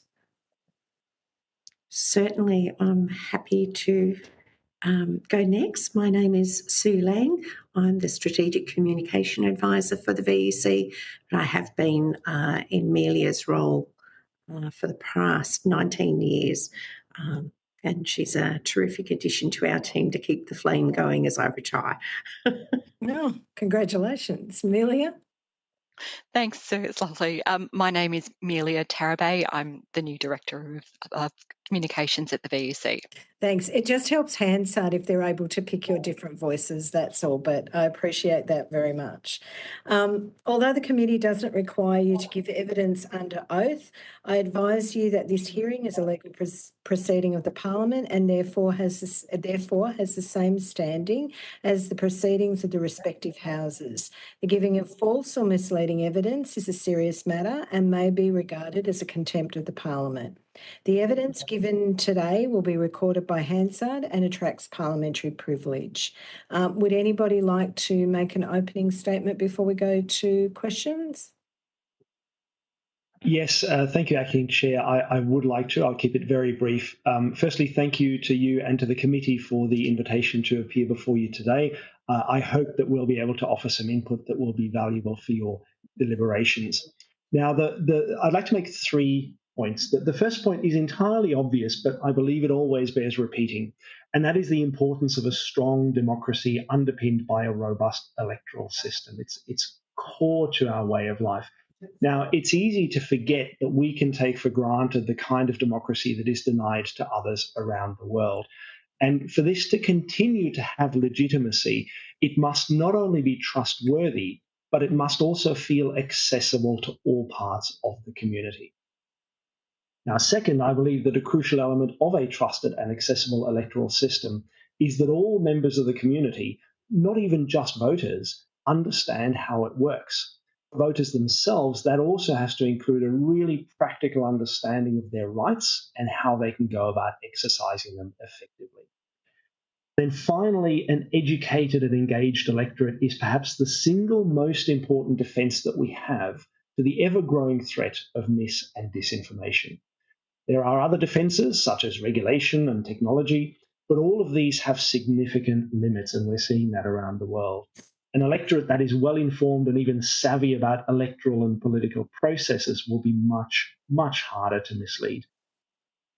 Here at the Victorian Electoral Commission, we're always cognizant of these issues, and we dedicate substantial efforts to education, engagement, and participation across the electorate and indeed across the entire community. This is a legislative function conferred on us by the Electoral Act, and it's one that we take very seriously. I'm very proud of our work in this regard under the direction of Ms. Lang and Ms. Tarabay and the teams that they lead. And with that, of course, we would be happy to take any questions that you may have. Thank you very much. Mr. Newman, you're first up in the back of batting order. Thanks very much. The Passport to Democracy program, it's an interesting title for the program, I thought. Where did you get that one from? And I noticed that it has improved and has grown to up to about 50,000 students have had the benefit of it. and it's been critically evaluated. Can you tell us what's in the program itself and why has it been successful? I'll ask Ms. Lang to expand on that, because it was conceived of and then stewarded and grown very successfully under her leadership. It's something we're really proud of. And with those numbers, I mean, of course, we'd like to do 10 times as much. We'd like to do 100 times as much. All of those sorts of things, because more in this regard is always better, and we want to reach as much of the community as possible. But I might hand over to Ms. Lang to take us through some more. Sue, you're on mute. Sorry, my apologies. Of course, somebody had to do that. Thank you for your interest in the program. Passport to Democracy has been around since we created that in 2006. And the title came from the idea that we wanted to, and did in the first few years, provide a little certificate for each of the participants who'd been through the course, similar to a passport, if you like, to say that they had, completed a journey in active citizenship. The program has reached even more than the 50,000 now, because those figures were from our submission in 2017. So it would be higher. I apologise, I should have the latest number with me, but I don't. But the content of the program is primarily based on both the Victorian and the national curriculum. As your previous presenter explained, civics and citizenship is on the curriculum, but it is not mandatory in Victoria, and I don't believe it's mandatory at a federal level either. It's an elective that schools can choose to deliver. Part of the thinking and the decision around whether they will do that is whether they have teachers who feel confident and competent to deliver that information.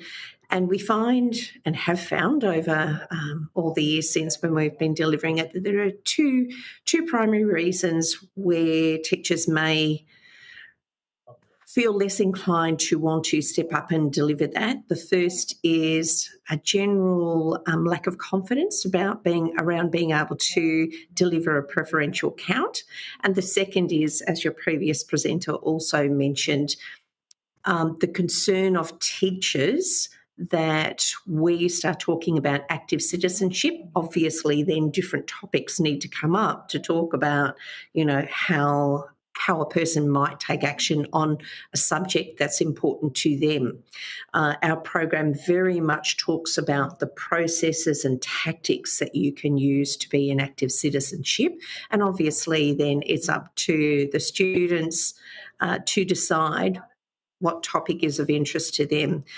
We find, obviously, climate change is obviously a big one, has been a big one for a while, gender stereotyping, but essentially it's up to the student to determine. Because the curriculum, or the content rather, is based on the curriculum, teachers are able to download the lesson plan and teach it within half an hour. In the classroom. So it's very much a point and shoot, if you like, that they can access it very quickly and deliver it in class. Where a school hasn't delivered it before, and we do try and keep track of this as much as we can, although it is a bit challenging, where they have delivered it before, we'll provide support online. But if they're a school that's doing the incursion for the first time, then we will try and go out and support the teacher with preferential count for the first time around, and so give them that experience. Not all schools can go off to Canberra to the excellent institution there that the AEC runs. It's just a bit beyond the scope for some schools. So we like to provide something that can be taught anywhere, anytime, and we're constantly evolving the content. Okay, that's fine. Can you take on notice the number of students involved in the Passport to Democracy and get back to us? Also, while it's commendable, you've obviously got, according to your submission, teachers from 185 separate education providers obtained one or more PTDs, resources in 2016. What are the numbers currently? I would have to defer. I'm sorry, my regular education officer is off and has been off since last October, extremely unwell, and the new person hasn't managed to get up to speed to get that information, but I will work with them to get that information for Shane, you. Shane, if I can help, the annual report 22-23 says 24,477 students participated in the Passport to Democracy in 418 schools. In that year. Okay. Well, obviously there's significant been an increase over time. My final question is, one of the issues that's come up during this inquiry has been the reluctance of teachers, or for whatever reason, lack of confidence, time issues, a whole range of reasons why teachers don't avail themselves of these resources, because you're not the only ones who offer those resources. Why is it that you're successful in this, yet other people haven't been quite so successful? Is there any reason? Well, I think it's been a concentrated focus. It's been a concentrated focus, and other than putting it out there, promoting it and cold calling schools to introduce it, we also visit teachers' colleges, particularly in the last year of the teaching college, to introduce them to the program and explain the support available if they're willing to teach it. And we also conduct each year 1 to 2 professional development sessions where we will backfill the teacher's position within the school so that they can have the time off to spend an entire day going through the content and getting some extra confidence in conducting those counts. That's good. Thank you very much, Chair. I have to go now, so thank you very much. Thanks, Shane. Very much. Excuse me. Ms. Chaney, would you like to go next? Thank you very much. Sorry about my interruption before. I thought it might be relevant. Tell me about the backfilling teachers' positions. So you said that's 1 or 2 days a year? Yes, that's right. So it's not an inexpensive exercise. The last time that we did it, however, and not all teachers put in for the backfilling, but we feel that we're obliged to offer it if the school is struggling a little bit, and I think probably these days at least half are.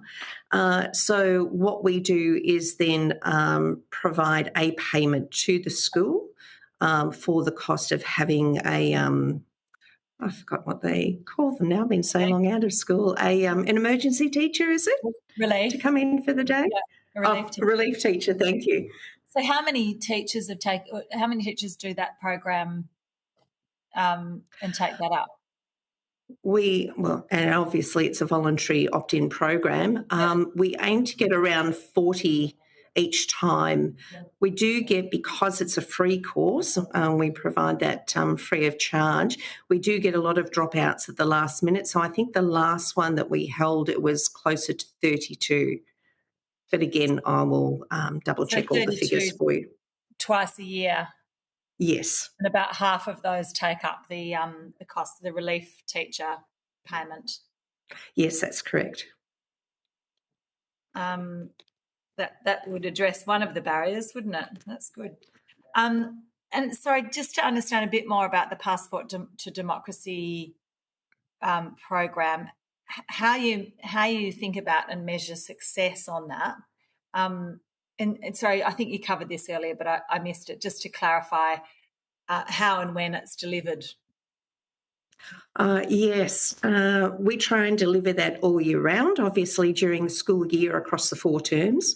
We do find that teachers in the 4th term of the year or the final term of the year are less likely to want to deliver it then, so we try and focus on the promotion for the first 3 terms. And the teachers deliver it, or you deliver it, or how is it?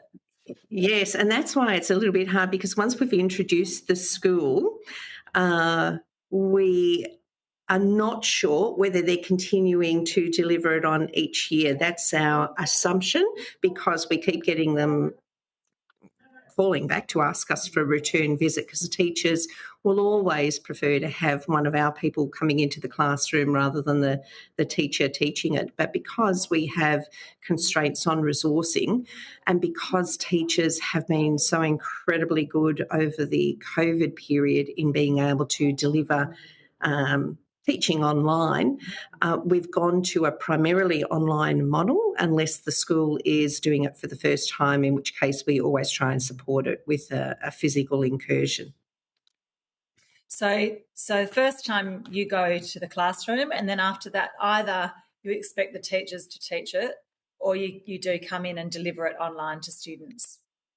Yeah. That's right. So we can support online if the teacher's wanting to do it that way, or the physical incursion, or the teacher feels confident enough to deliver it. We found that some schools were asking us to go back, up to 8 to 10 times. And we thought, well, you probably know it now. If it's a new teacher who's moved into the school and the person who was responsible moves out, obviously then we would go, yes.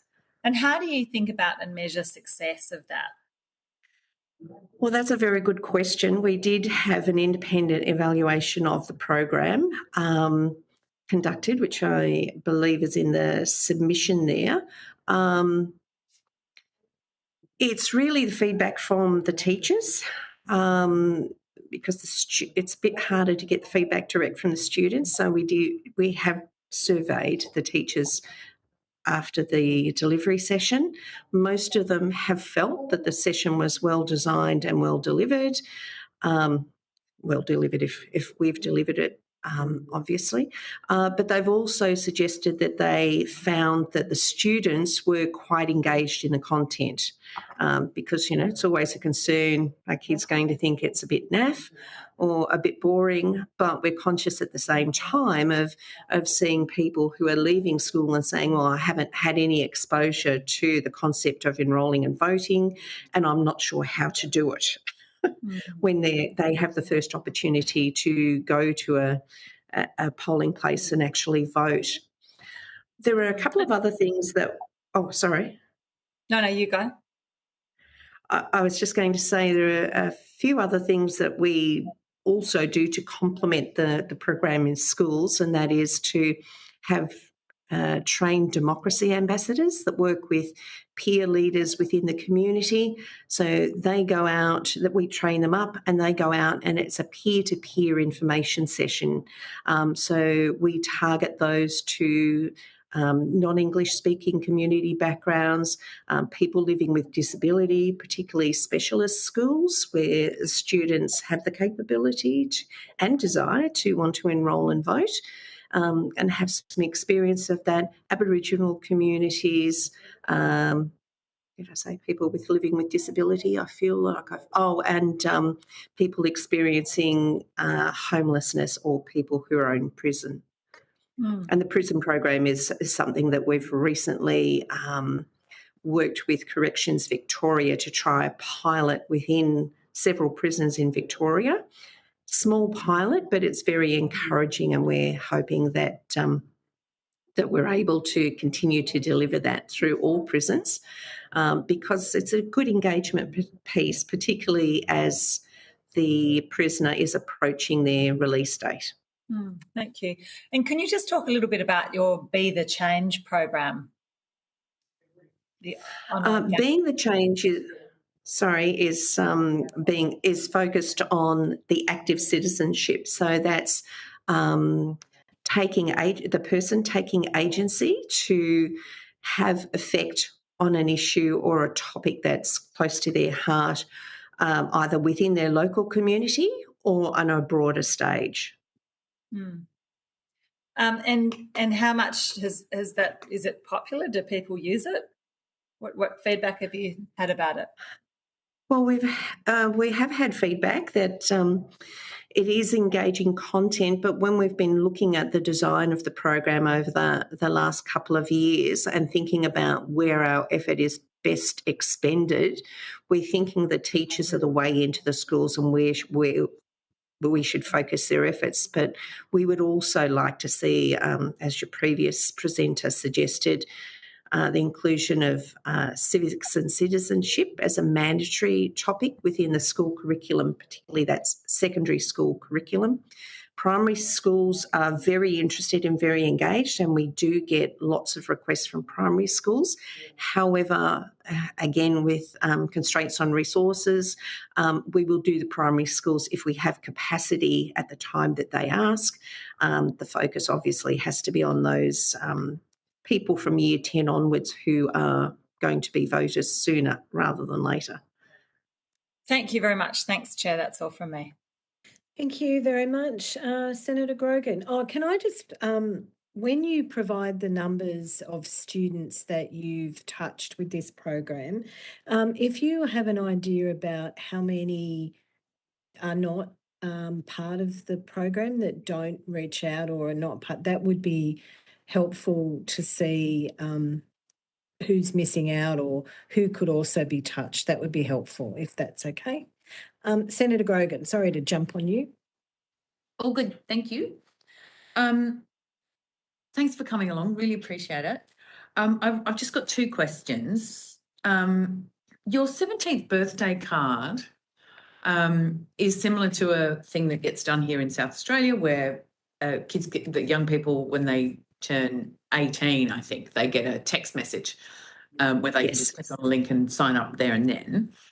But you note that your birthday card is declining in terms of the response rate. Can you talk us through that and why you think that might be? You happy for me to speak to that one? Please go ahead. Okay. Yes, thank you. We were looking at the response rates, which in the past had been in the 20 to 30%, but that was dwindling.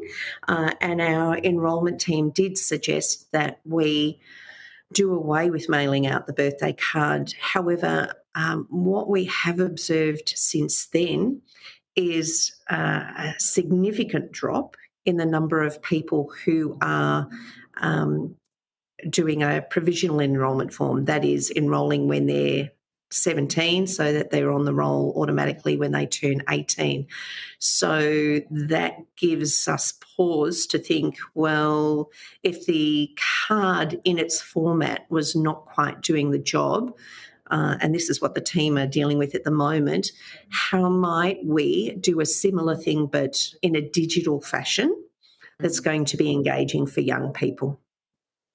And Chair, if I may, also on that, to your question, Senator, we're sort of grappling with the whole issue of engagement with the postal service at the moment. We're in the delivery phase of our 2024 statewide local government elections at the moment, and one of the big challenges there is that a lot of people, and more so young people, are just no longer in the habit of checking their mailbox, frankly, let alone checking so daily. Now, for us, of course, that's an issue because we're going to be mailing out ballots. It's a purely postal election. And that means that we're investing a lot of time and effort in our media generally through obviously non-postal channels to remind people that this is how the election is being run, and therefore you actually need to check your mail. You need to make sure that the postal address on your enrolment is accurate and up to date, and that you will check it. It's really, really crucial.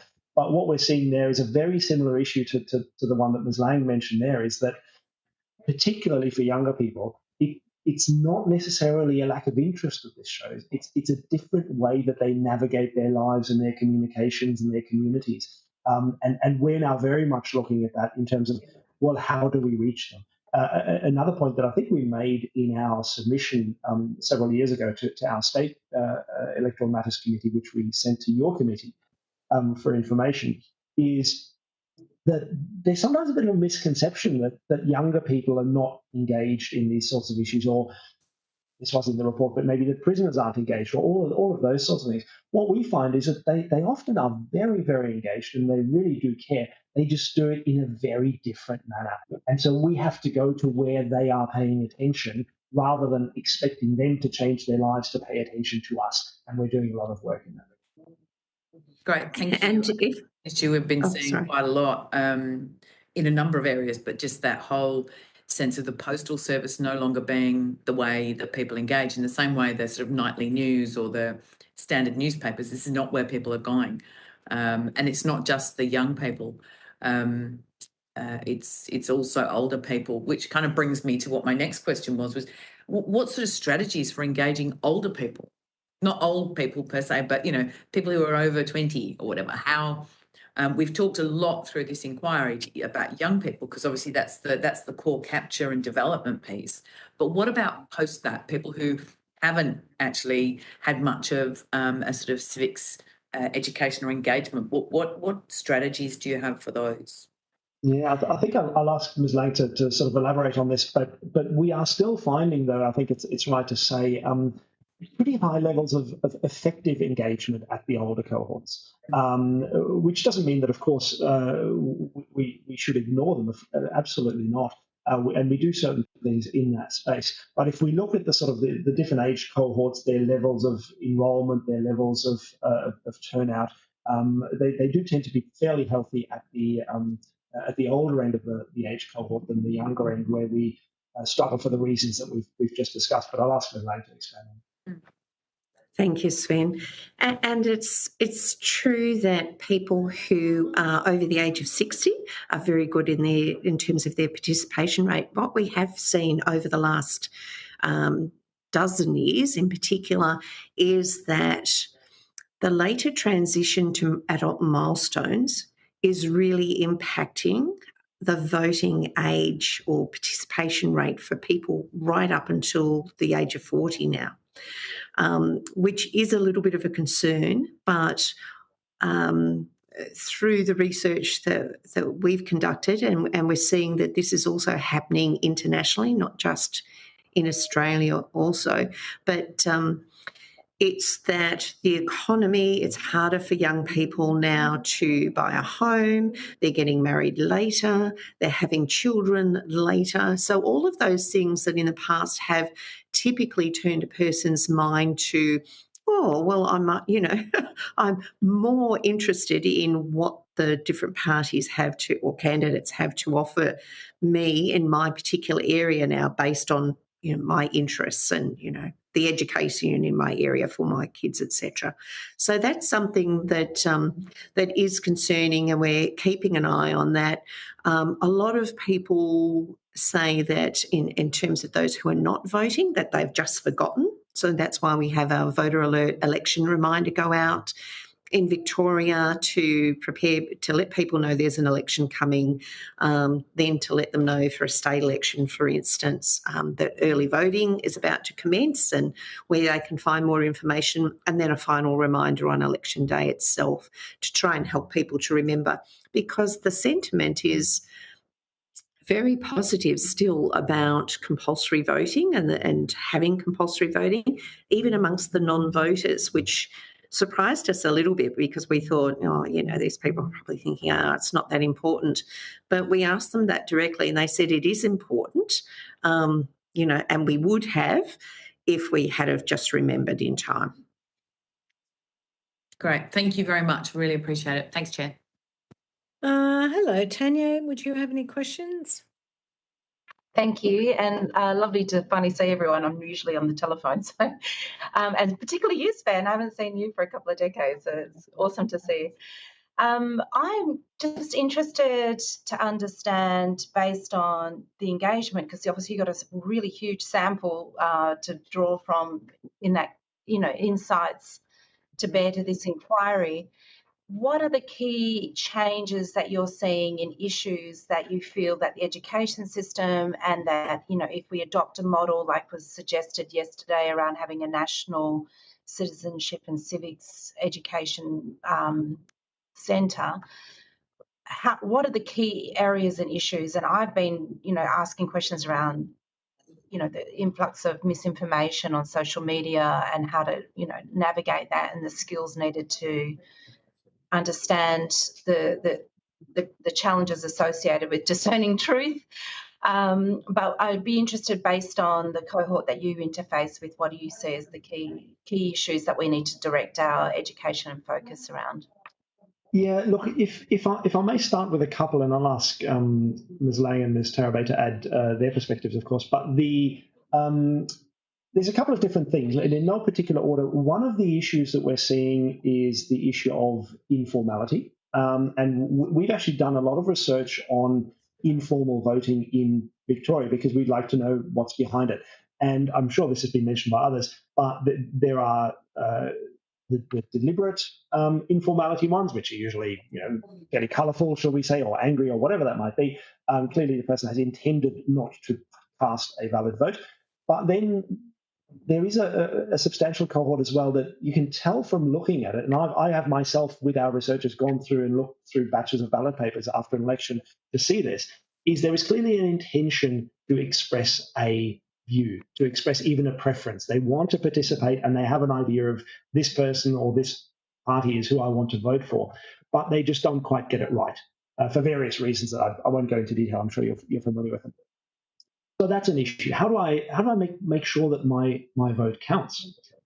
Another thing that I'm always struck by is that when there is mis and disinformation about how an election is conducted and how secure it is and the trail of custody of ballot papers and so forth, which we spend so much effort on, and it is so strong and verifiable. The mis and disinformation about that, in many cases, I can see would simply be cured by someone actually observing the process. And so there, for us, the challenge is getting the information out there to people, to anyone who wants to see it. How are ballots tracked? What processes do we have in place to guard against fraud, against multiple voting and all that? There are very strong aspects of that, but most people don't see them unless they're actively engaged with the process. And another issue is that it's, for an electoral body like ours, it's crucial that we really strongly address the mis and disinformation about voting, but also on the positive side, how one goes about voting effectively and in a way that respects one's wishes and views, without getting into the argument of the contest of political ideas. That latter part is not our role. There should be a healthy debate about in the marketplace of ideas. Our beef is to make sure that the electoral process is understood, is robust, and conserve that kind of debate. So for us as an election body, it's always making sure that we never stray into the move away from our impartiality in the contest of ideas, but we are very strong in terms of the electoral processes, democratic rights, and how to exercise them. I'll throw over to Ms. Lang or Ms. Tarabay if there's anything you'd like. Was there anything you wanted to add, Amelia? I guess my observations being here 4 weeks, so it is quite limited. But I've been a director of comms for many years, and the concept and working in health previous. And during COVID, we saw a lot of misinformation, disinformation, and I think the rise of that in electoral matters and across our community is forever increasing. And the ability now to manipulate images, to kind of use AI to generate talking politicians. We need to start looking at a really high level of awareness for our community so they understand what that looks like. And so they can use a very critical lens when they're viewing information on social media, because that's not going anywhere. And anyone that has teenagers or no teenagers know that they're glued to their TikToks or Snapchats. So there's definitely a piece that we should all be considering, a strong education piece about how to raise awareness in recognising misinformation and disinformation. And have you seen any best practice, or is there additional material you could provide to this inquiry that demonstrates what that looks like, be it within the school system or within community information sessions? Like how do we best deliver that? Is that something you have to hand you could share or reference post this inquiry? I personally don't, and I will hand over to our Commissioner very shortly, or to Ms. Lang. But what I do know is that the AEC do have a very strong campaign. It was called Stop and Consider. They rolled that out during the 2022 election, and the the data is available there. I don't have it on hand to talk about its impact. That was modelled on a Swedish version, which I think was very impactful as well. And so I think we are learning from overseas, but there's still additional opportunities to work together and work together across Australia as well. Yeah, and I'd just like to add a few things to that, if I may, to the member's question, is that I think a lot of this was covered from the federal perspective by the Australian Electoral Commissioner's attendance, where he went through, for example, the Stop and Consider campaign. And one thing that I think is really worth bearing in mind there is that as part of that campaign, it lets people know if it makes you feel a certain way, if it makes you feel angry or outraged or particularly emotional, doesn't mean it's mis and disinformation, but it should just trigger you to say, I should check this. I should check this. Of course, these sort of arguments come up in the debate about whether there should be truth in political advertising laws. I certainly don't propose to get into that here, but and I know one of the other federal committees is very much looking at that. But that sort of inoculation for people to say, this is how these things work, broadly speaking. Here's how they trigger your emotions. And here's what you can do at the time in terms of, as Ms. Tarabay said, stop and consider. Doesn't mean you shouldn't engage with the message at all. It may be a worthwhile message, it may not, but stop. Don't automatically allow the sort of the basic, I think it's sometimes called the lizard brain, to do what it wants to do and take you down that emotional roller coaster, which of course is what the billion-dollar algorithm is designed to do. But to instead take a step back and say, am I being manipulated here? Are my emotions being triggered for a reason? So I think that's a really, really important one. And we sort of follow that kind of research quite heavily, because we do all the other things, of course, as well. When we see mis and disinformation, we have a mis and disinformation register. When we see something, we're onto that very quickly and say, no, this is misinformation. Here's why. Here's the truth. Go to the VEC where you can find all of the facts on this. And we will keep doing that. But of course, other people that we need to reach, the ones that are reading the mis and disinformation register, we'll have to keep doing it. And I think, frankly, we do it very well. But it can't be all of the answer. If we can, again, inoculate the population against being misled, then that's something we have to do. Thank you. Thank you, Chair. Thank you. I think all of my colleagues have asked all the questions that I had, so I have nothing to add. Before we finish up, is there any final things that you would like the committee to put on record or discuss? If I could just make one final point that I did not cover in my opening, but that I think is relevant and will not be news to you at all, given your other witnesses, is that our democratic heritage and our electoral systems don't just belong to electoral commissioners and their agencies. It's something that belongs to all of us as a community, as in our case Victorians, in your case all Australians. And so therefore my message there is that this isn't something that can just be dealt with by electoral management bodies. We have a big role to play, and we are playing that role, and we will continue to play that role. But this is something that society as a whole, different parts of the community, all have a big stake in, and all have an ability to help us shore this up, regardless of anyone's political persuasions or the marketplace of political ideas, which is a very valid debate. But if I can leave that final thought with you, that this has got to be a team effort across society, that would be my final point. Thank you. Well, can I thank you all very much for the very interesting discussion today and giving up your time to be with us. If you've been asked to provide any additional information, the committee would appreciate if you could forward that to the Secretariat by Friday, the 23rd of August. And thank you again very much for your time. We've appreciated it. Thank you. Thank you, Chair. Thank you, everyone.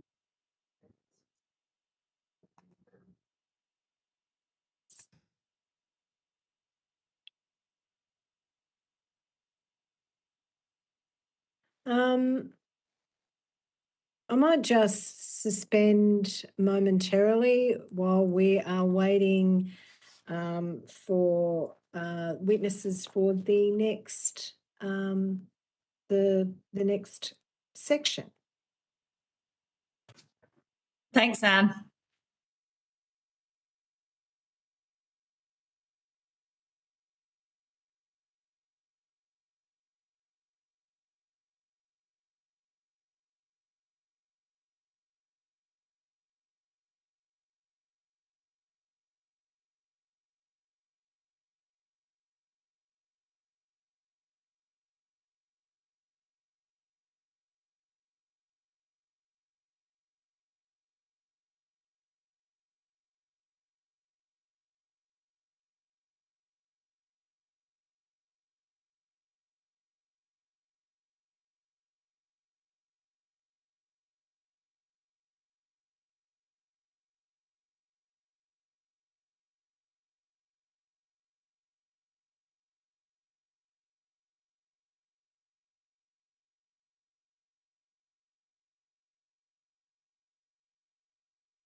I will resume today's hearing and to introduce a panel discussion with representatives of the Federation of Ethnic Communities Council of Australia and the Ethnic Communities Council of Victoria. Can I thank all those representatives for joining us today?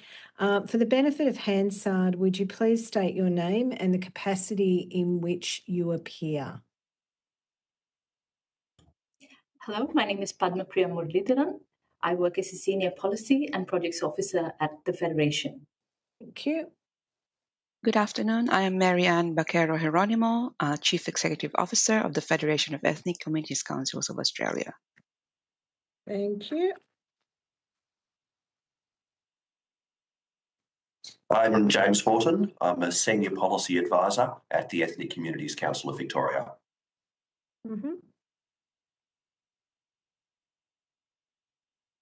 Sorry, Mr. Mickle, if your microphone is not on. Is that better? That's better. Thank you. Yeah. Apologies. Eddie Mickleve, Chair of the Ethnic Communities Council of Victoria and also Deputy Chair of FECA. And I'm appearing on behalf of the ECCV. Perfect. Although the committee does not require you to give evidence under oath, I advise you that this hearing is a legal proceeding of the Parliament and therefore has the same standing as proceedings of the respective houses. The giving of false or misleading evidence is a serious matter and may be regarded as a contempt of the Parliament. The evidence given today will be recorded by Hansard and attracts parliamentary privilege. Would anybody like to make a short statement, or would you rather start with questions? I'll make a short statement of maybe. On behalf of the ECCV, we'd like to thank the Joint Standing Committee on Electoral Matters for providing the opportunity to speak with you today. We wish to acknowledge the traditional owners, the Wurundjeri people of the Kulin Nation and traditional owners of the land, and pay our respect to elders past, present and emerging. The ECCV is a peak body representing people from migrant and refugee backgrounds in Victoria. It represents more than 220 affiliated organisations, and including ethnic organisation, service providers and regional ethnic communities councils. So we have a fairly widespread, and we've just celebrated our 50th anniversary. The ECCV has been advocating for human rights, freedom, respect, equality and dignity for migrant and refugees communities, and for socially cohesive and inclusive Victorian communities, as I said, since 1974. We have a strong record of informing industry practice and influencing federal, state, local governments to promote culturally responsive approaches and equitable access to services, anti-racism and social justice policy. Engagement with democratic processes is a central belonging and inclusion in Australia. Voting and civic participation bring a sense of agency and validation to migrant and refugees. However, not all Australians are familiar with our democratic processes. Amongst migrant and refugee communities, there are very diverse levels of civic and political understanding, and that's the original wave of migrants to the recent and a lot in between. In addition to barriers of language, literacy, isolation and complexity of Australia's parliamentary and voting systems can inhibit understanding and participation. Many migrants come from non-democratic countries and do not have experience of democratic engagement. For some, voting in Australia will be their first experience of participating in a free and democratic process. Many new migrants also do not have the time and resources to learn about and engage with democratic processes, with the demands of state settlement taking priority. Look, I won't go on to say, a lot of migrants pick up their information from, how shall I say, from questionable sources. And I have experience as a state MP and working with many migrants. in a very diverse electorate. And once migrants understand, and refugees understand the nature of the beast and understand the benefits of it, they are often very willing to join. But there's a long way between where they come from and where they have the capacity to be involved. So I'll leave it at that. Thank you. Would anybody else have a statement to make, or shall we go to questions? Yeah, we have a statement from Feka. Yeah. I'd like to start by thanking you for the opportunity to appear before this committee today. I would like to acknowledge that I'm joining from the lands of the Ngunnawal and Ngambri people and pay my respects to their elders past and present. FECA is a national peak body representing people from multicultural communities and their organisations across Australia. Through the membership of state, territory and regional councils, we represent over 1,500 community organisations and their members. For 45 years, FECA has proudly worked alongside multicultural communities, the broader Australian society and the Commonwealth Government to build a successful, productive and inclusive multicultural Australia where everyone, no matter their background and how long they've lived in this country, can belong, contribute and reach their full potential. When we consider civic participation in multicultural communities, there are various considerations. Firstly, multicultural communities are incredibly diverse. While some community members are fully aware and engaged in political and civic processes, becoming members of political parties and running their own campaigns, others can be more disconnected and disempowered. The reasons for this are well known, including low English language proficiency or fear of political engagement. Additionally, we also know that there may be cultural barriers, especially for women from certain communities, to actively engage in civic life. During our consultations, we hear that people are not always familiar with the Australian political system, like Eddie just mentioned. A recent research from the University of Melbourne and UNSW shows that close to 50% of Chinese and South Asian participants in the study did not fully understand how the Australian democracy works.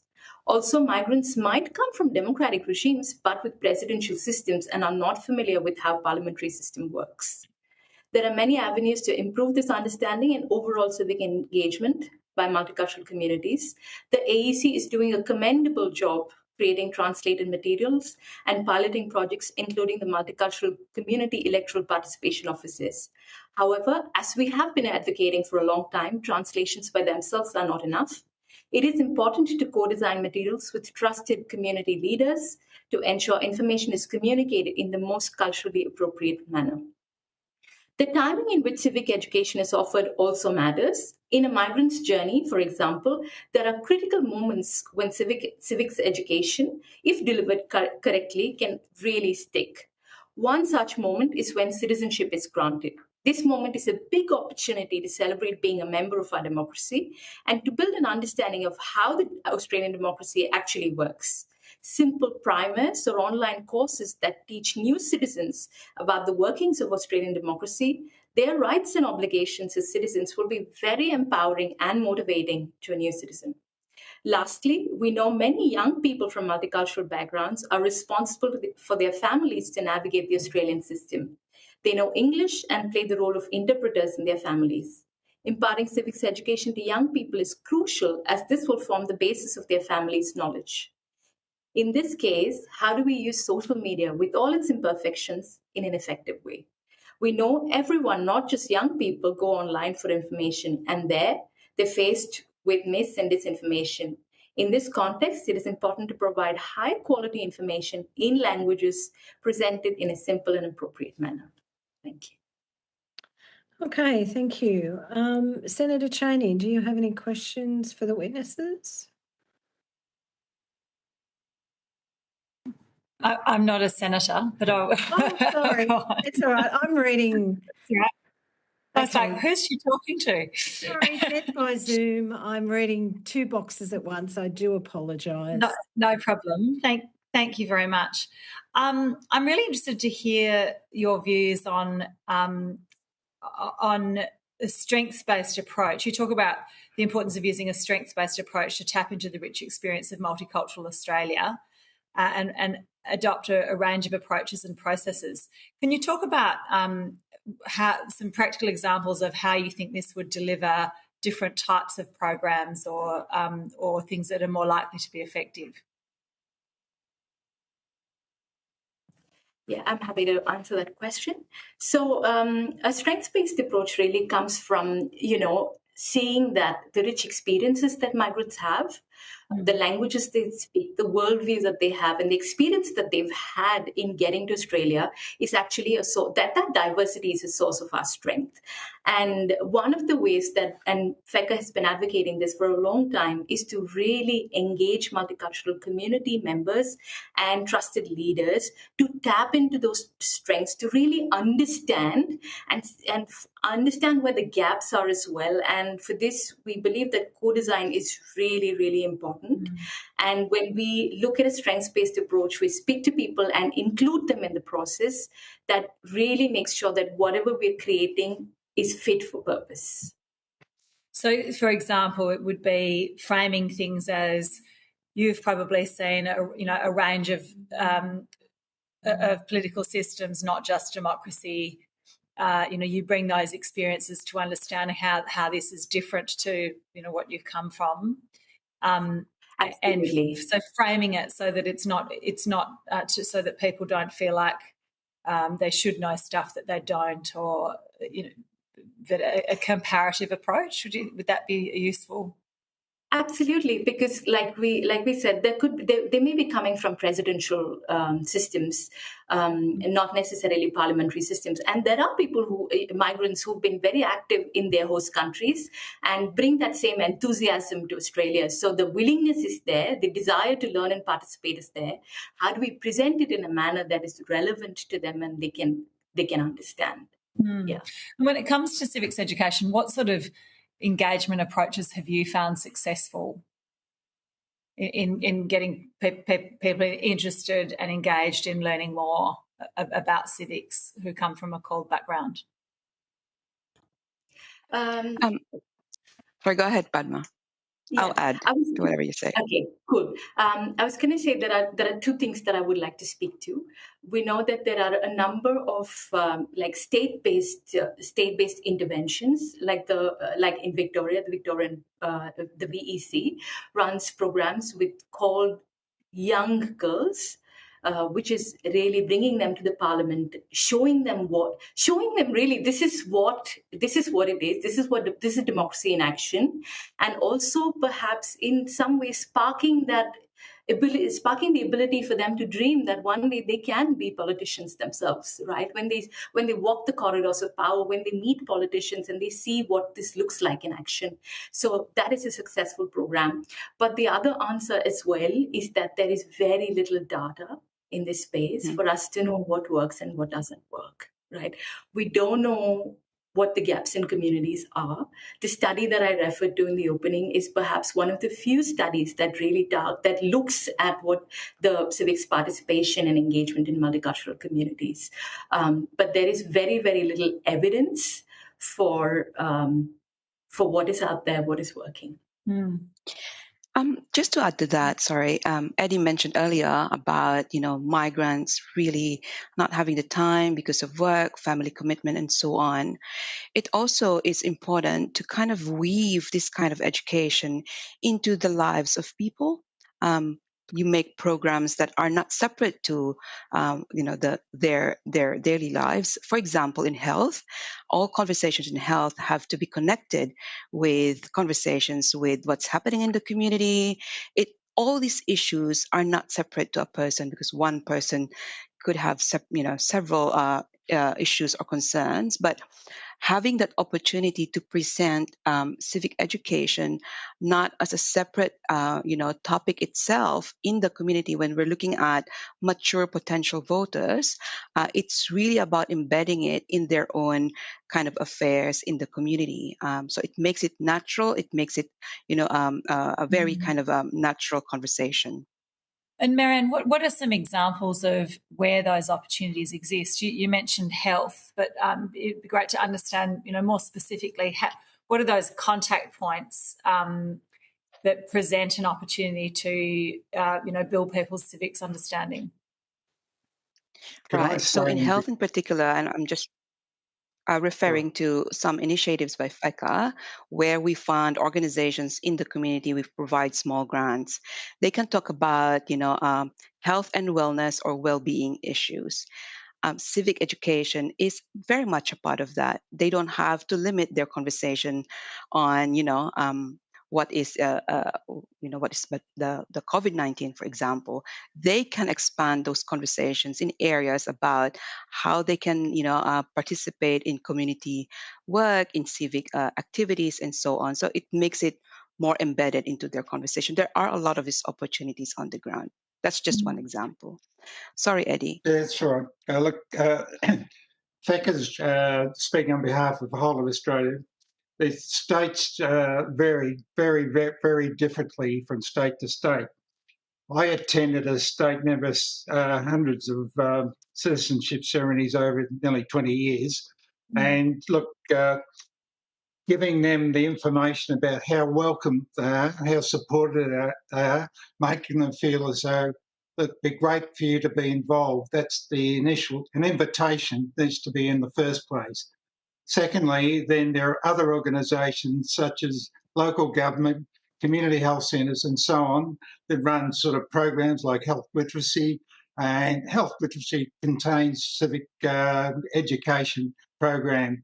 So getting them involved, and then the point beyond that is getting in contact with community leaders. Community leaders are very important. I also did a lot of drug work in that area, and we found out talking to multicultural prime timers, in other words, aged care, those that are involved in elderly multicultural groups, getting them to impart their information to the younger members of communities. But look, local government is extremely important in that area, I think. So there are a number of, there's not just one approach, there's a whole range of approaches we need to do. Thank you. Sorry, can I add something here? One of the things, and this is just because a specific example or case study that we've heard from our community consultations is essentially offering voter registration assistance and support services in community centers and places of worship where communities already congregate. And this is happening in an informal way already. But how can this be supported is perhaps a way forward. Thank you.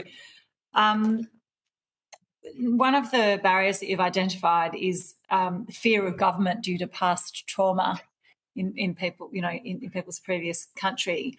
What are some ways we can build that trust and address that in an appropriate way around civics education? One of the issues that you're probably aware of is the spread of misinformation. And we've seen in recent elections and at the Voice referendum last year some really pernicious targeted misinformation targeted at multicultural communities to prey on fears.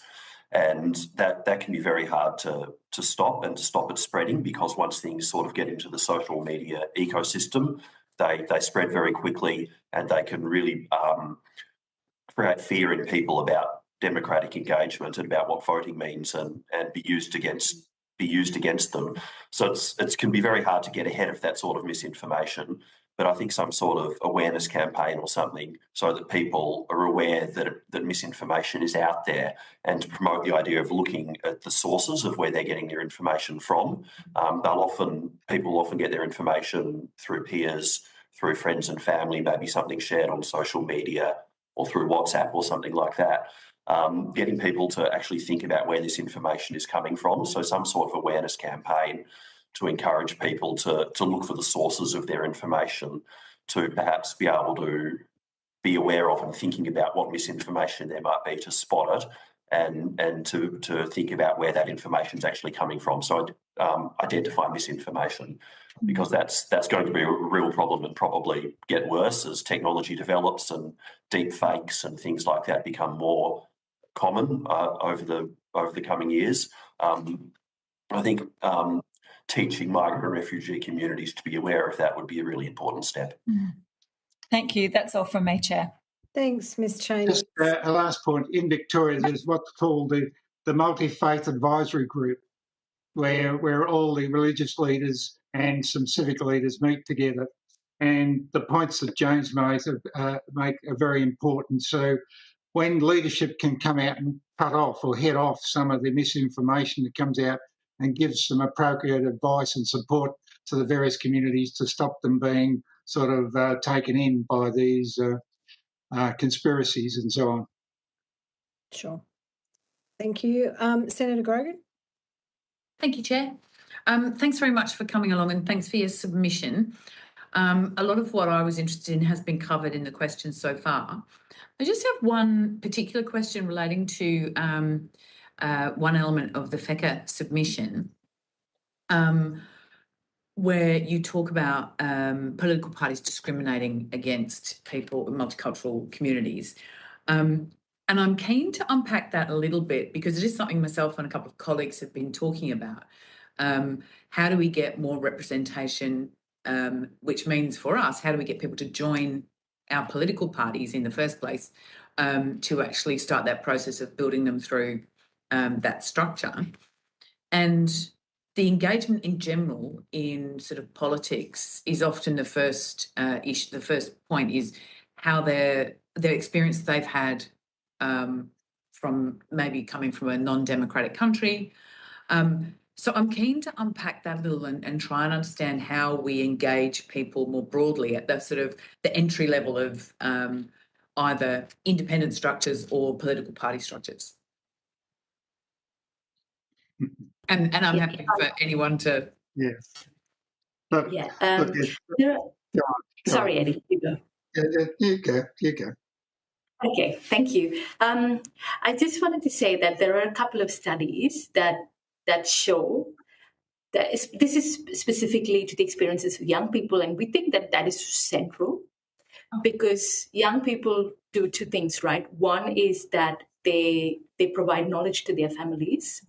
Secondly, they are the future citizens of this country, and we really want to engage young people. So studies have shown that while young migrants of Pacific Islander, African and Arabic backgrounds expressed a strong desire for social engagement, experiences of racism and social exclusion, and formal practices labeling them as migrant, refugee, or called had the effect of marginalizing them further, preventing them from voicing their opinions outside their own communities. I think, how do we create safe spaces for people to participate in where they feel welcome and can bring their whole self is the heart of the question and should be the heart of the approach, perhaps. And this is also where what we were saying earlier about how community spaces and places of worship currently are offering that. A place where they feel safe to speak, where they feel surrounded by people like them. So how do we create that safety and those structures to help young people navigate and see that this is a system that is for them and where they can participate as they are without being labeled as the other is a really crucial point. It's interesting with waves of communities that come from overseas. So during the Greek colonials period, a lot of Greeks come over and joined left-wing parties. Eastern European countries come over and because of the communist involvement joined the more conservative parties, and Latin America is full of both. So, you've got to be careful in the way that sometimes leaders take over the thinking of the community and lead them into various ways. And often now you get the second and third generations starting to even out and become more like mainstream Australia, where they're they politically all over involve themselves in all. But look, getting them to be involved, and there's also been misuse of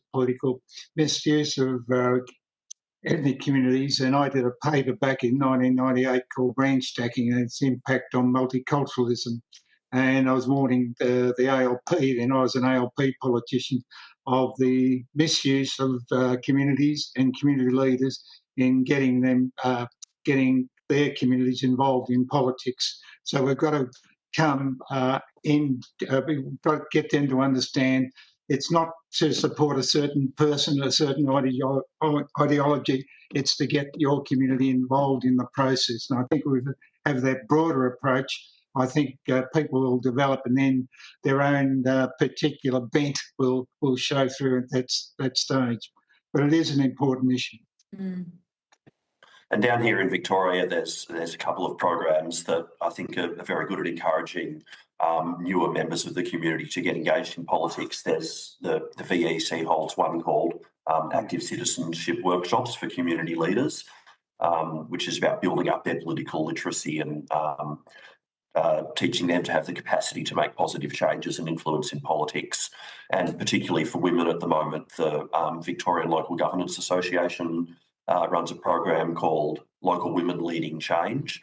That's all about promoting more women to get involved in local politics, and it has an aim of 50% of councillors and mayors being women by 2025. So I think something like that was developed and targeted at multicultural communities could be really valuable. Thank you. Anybody else? Just one last point, just very broadly. It's really critical that we look at community activation. A lot of them have already discussed that. But just an example, during the COVID-19 pandemic, we have activated communities, and communities step up to offer support and provide solutions to the pandemic to help us, curtail it. But towards the end of that whole process, there's little support now for communities. Small communities are now left to kind of fend for themselves. I think this is really where we said earlier about trust issues. If we can't, support communities to sustain themselves, to be part of the fabric of in people in government, also with organizations that are bigger and helping them to organize. So it's really that critical component of helping communities activate, but supporting them in making sure they're able to sustain their role in the community. Okay. Thank you very much. I really appreciate it. Thanks, Senator. Ms. Lawrence, have you got any questions? Yeah, so I think it's really helpful that you're clearly highly engaged with the COLD community. And with that, I just want to understand at what point does that engagement begin? Because when I go to citizenship ceremonies in Western Australia, often the people in the room have lived in Australia for 5, 6, 10 years before becoming citizens. And I'm just wondering, are we engaging them early enough? And I appreciate with limited resources, you might say, no, we can only do it once they become citizens. But I'm just, then their views and their ways in which they feel they can participate have probably been defined by their lived experience to that point. So I'm just wondering, are we engaging at the right time?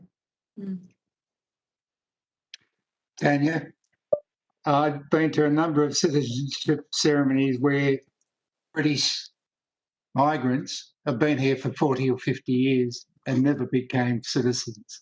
So they're the ones that should lead the way. But look, others become involved and are very proud. You would have seen that when the citizenship's bestowed on them, they are so proud of it and want to have the opportunity. They have the feeling of wanting to become involved. I think that's where we've got to support them and encourage them, and take it from there. Look, there is. It's a fertile ground. It's just got to be given the support, the opportunity, encouragement, and so on. And it's also worth noting that for a lot of migrants, becoming a citizen might mark the beginning of their voting in Australia, because in a lot of local elections, permanent residents or even temporary visa holders are eligible to vote. It varies from state to state and council to council exactly what the eligibility is. But for a lot of them, I know here in Melbourne that temporary visa holders, like international students, are able to vote in some local elections. So I think trying to leverage that somehow, that first point of contact with democratic processes, to provide some civics education and some understanding of what it means to vote in a local election, looking ahead to the likelihood that many temporary migrants will eventually become citizens, look and teach a bit of civics at that stage so they can also learn about state and federal governments. There is confusion about the different levels of government, the responsibilities of the three different tiers, but if people are voting local election to provide some information then with a view to the longer term of eventual voting and engagement with state and federal politics. And we discussed in other sessions about the citizenship test itself. And I'm just interested because we did hear that, notwithstanding that it is translated into, and the supporting booklets and information are in different languages, but the people are, the comprehension of actually, completing the test is a challenge. Just wondering if you have any advice around that. Yeah, keeping stuff like Don Bradman off the citizenship test. I mean, making it in a way that they can relate to it rather than what's some academic exercise. Mm. But I had another look at the test myself as a consequence of being on this hearing, and I did note that there are still some questions that I would wonder why they have been prioritised ahead of others. But the other thing that I noticed is that all the questions are very passive. It's just, this is what Australia is, and you're selecting your answers. That Australia has a model of free speech or whatever. It's not stating what your obligations or your responsibilities are in completing that test. Do you feel that the people that you engage with understand, it's not just a passive, this is what it is, this is this is what it means to actually have an obligation to vote or obligation to respect equal rights, freedom of association and so on? Do you think that translates through the test, or is there more work that has to be done post becoming a citizen in that regard? I think there's more. A lot of. Sorry. You go, Marianne. No, you. All right. Yes. I think there's more work to be done. Most people that I have spoken to, they do understand that they have responsibilities as new citizen, but having said that, they don't believe that the citizenship test is actually, as you said, the right kind of structure for them to have a better understanding and really a deep kind of connection with the country as new citizens of Australia. So there needs to be like rehash or revision of that citizenship test. That much I can say. Yeah. Padma? I also just wanted to say that, while you're taking a citizenship test, it is a time of very high pressure. You want to pass this exam, right? This is an important milestone. And then the moment really that is critical for civics education is once you've passed that, then you really, that pressure is not there. Then you can really dive deep and understand what the obligations are. And if it is a language that is a lot more active and a lot more strengths-based, right? Saying, what a responsibility. And a lot of people like Eddie and Marianne have said earlier, there's so much pride in becoming Australians now. How do we tap into that sense of pride and say, now you can participate in the elections and you can shape how this country looks? And, so using that language is far more useful and accessible for people rather than the yes or no of an exam and a test where there's so much pressure to pass. Passing an exam doesn't necessarily equate to commitment. And I think if I could add something there, it's also that a lot of the civics education and education around becoming a citizen is focused on elections, how to vote, casting a vote and standing for Parliament. And I think that sort of education that new citizens are receiving also needs to really emphasise that democratic engagement can be a continual process. It doesn't just happen at elections. There's ways to engage when there's inquiries, when writing submissions and things like that any person or organisation can do. They can have their say in a whole lot of ways. Just contacting their local MP, there should be ways that they can engage with that. So it's really important that the focus isn't just on voting and on elections. The other thing, James, we should mention is the crisis management stuff we're doing in Victoria. We're teaching communities to respond during floods, fires, COVID, those sort of issues. That sort of builds up their civic understanding, and a lot of them become involved in the various service organisations. So that's another way of bringing them in. 100%. And that actually came up in discussions yesterday. How do we help promote that this is a two-way arrangement where, obviously our democracy is continually evolving. It's not static. And how do we make sure that people who are new citizens, and particularly those from the COLD community, know that they are going to shape the future to the extent to which they participate in it, and feeling that they can, and that they are, we want them to do so. So do you feel that the cohorts you meet with feel that we are inviting that of them, or is that not their experience? It's an opportunity for them to get involved, and it depends upon the organisation, the way you relate to them. I mean, there are some successes and some people that miss out, but I think that's, the way to go. And it sounds like what you're saying, that the grassroots level, like the local government, the community response to in an emergency is the way in which we can start to layer that up. Very much so. Very much so. Thank you, Chair. Thank you, Ms. Lawrence. I just have probably just one question. We've heard a lot about engaging with community leaders. I have a very diverse electorate, and I just know that there are large percentages of people who have come from overseas getting their citizenship who are not involved, do not necessarily agree with those people who push themselves forward as community leaders. Like, giving yourself the title does not make you someone respected in the community for lots of reasons. And those reasons vary dramatically, I observe, depending on where in the world that they hail from. So I think we need not only to engage with community leaders, we need to have another way to engage with grassroots people who are like everybody. They've got, their marriage, their mortgage, and their children, and that is what they care about, not necessarily about what they're being preached to by these leaders. So I just wondered if anybody had any views about that. I will start. Keep going. All right. Just very good example was, again, pandemic. Most of the people who stepped up are not the usual community leaders who are presidents of ethnic associations, for example. But we have now a group of people that we called touch points, because they're the ones who have this web of networks in the community, not because they are the president, but because they're respected.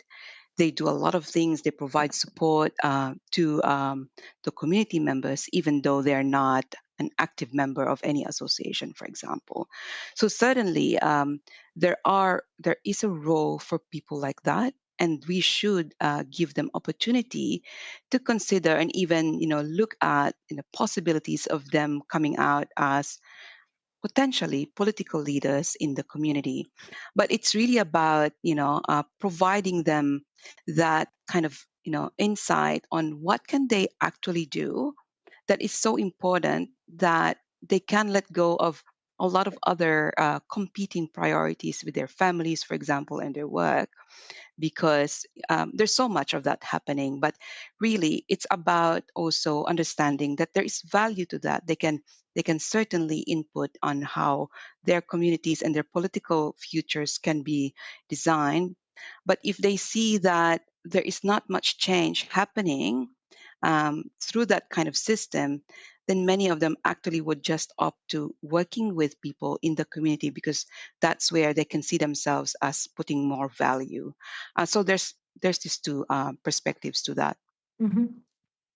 Yeah, and during the COVID, there are a number of community leaders who are anti-vaxxers, and the community worked around them, and a lot of them overcome that position that their leaders had, and were able to encourage people to become vaccinated. And also, it is right, a lot of community leaders use their position not in the best interests of those they represented sometimes. So you've got to work around leaders and to get the, how shall I say, get the facts right. I just, from my perspective, I think there needs to be, it's not one size fits all. Yeah. We can't just assume that these groups are homogenous and all believe the one thing. My community was a community of concern during COVID, and it required work across the board to help people get through it. Not just one thing, that's all. The last question I had was, I think, Padma, you were the one that identified that there are data gaps in the information that is available. Maybe this is a question you could take on notice. You don't need to answer it necessarily straight away, but I would be really interested in knowing could those gaps be a question on the census? Would it be more appropriate that government funds organisations and peak bodies like you to do specific work in the area? Or is it like what form or how would we do research projects that would give us that data that means that the money that we spent is actually properly directed to making a difference? So, and the answer may not be one particular thing, it may be a lot, but I just wondered, could you expand today, or would you like to take that on notice? Happy to take that on notice, but across, especially in our submission when we spoke about the data issues, we spoke very specifically to not knowing what the gaps in various communities are. Like you rightly said just earlier, these communities are really diverse. What works in one community may not work in another community. We also don't know what the gaps are. What is it that this community does not know, and how do we tailor solutions so that they really work? So those are the sort of data gaps we were speaking about, but I'm really happy to take the question on notice and respond. Thank you. Because if we don't have the data, we don't know what we're fixing. Like, it's hard to make a recommendation if you don't know what you're fixing. That's all. Does anybody, sorry, James, did I cut you off? Thanks, Anne. I was just very briefly going to say that the recent research that Padma referenced by University of Melbourne and University of New South Wales is really valuable in getting some data about a couple of particular communities, Chinese and South Asian. And ECCV has often partnered with research institutes and universities like that before to do community research. And I think that sort of partnership involving the research expertise of those bodies and the community connections that organisations like ourselves and FECA have to examine levels of electoral knowledge and engagement in different communities would be really valuable. Thank you. We've almost reached our time for today. So does anybody have any final comments that they think should be on the record before we close up? Okay, I'll take that as a no. Of course, the committee would welcome any further contributions if that you feel that there's something we've missed today that you really think we should consider. So please feel free to come back to the committee if you need to. Can I thank you all very much for a really interesting perspective and discussion today. If you've been asked to provide any additional information, please forward it to the Secretariat by Friday, the 23rd of August 2024.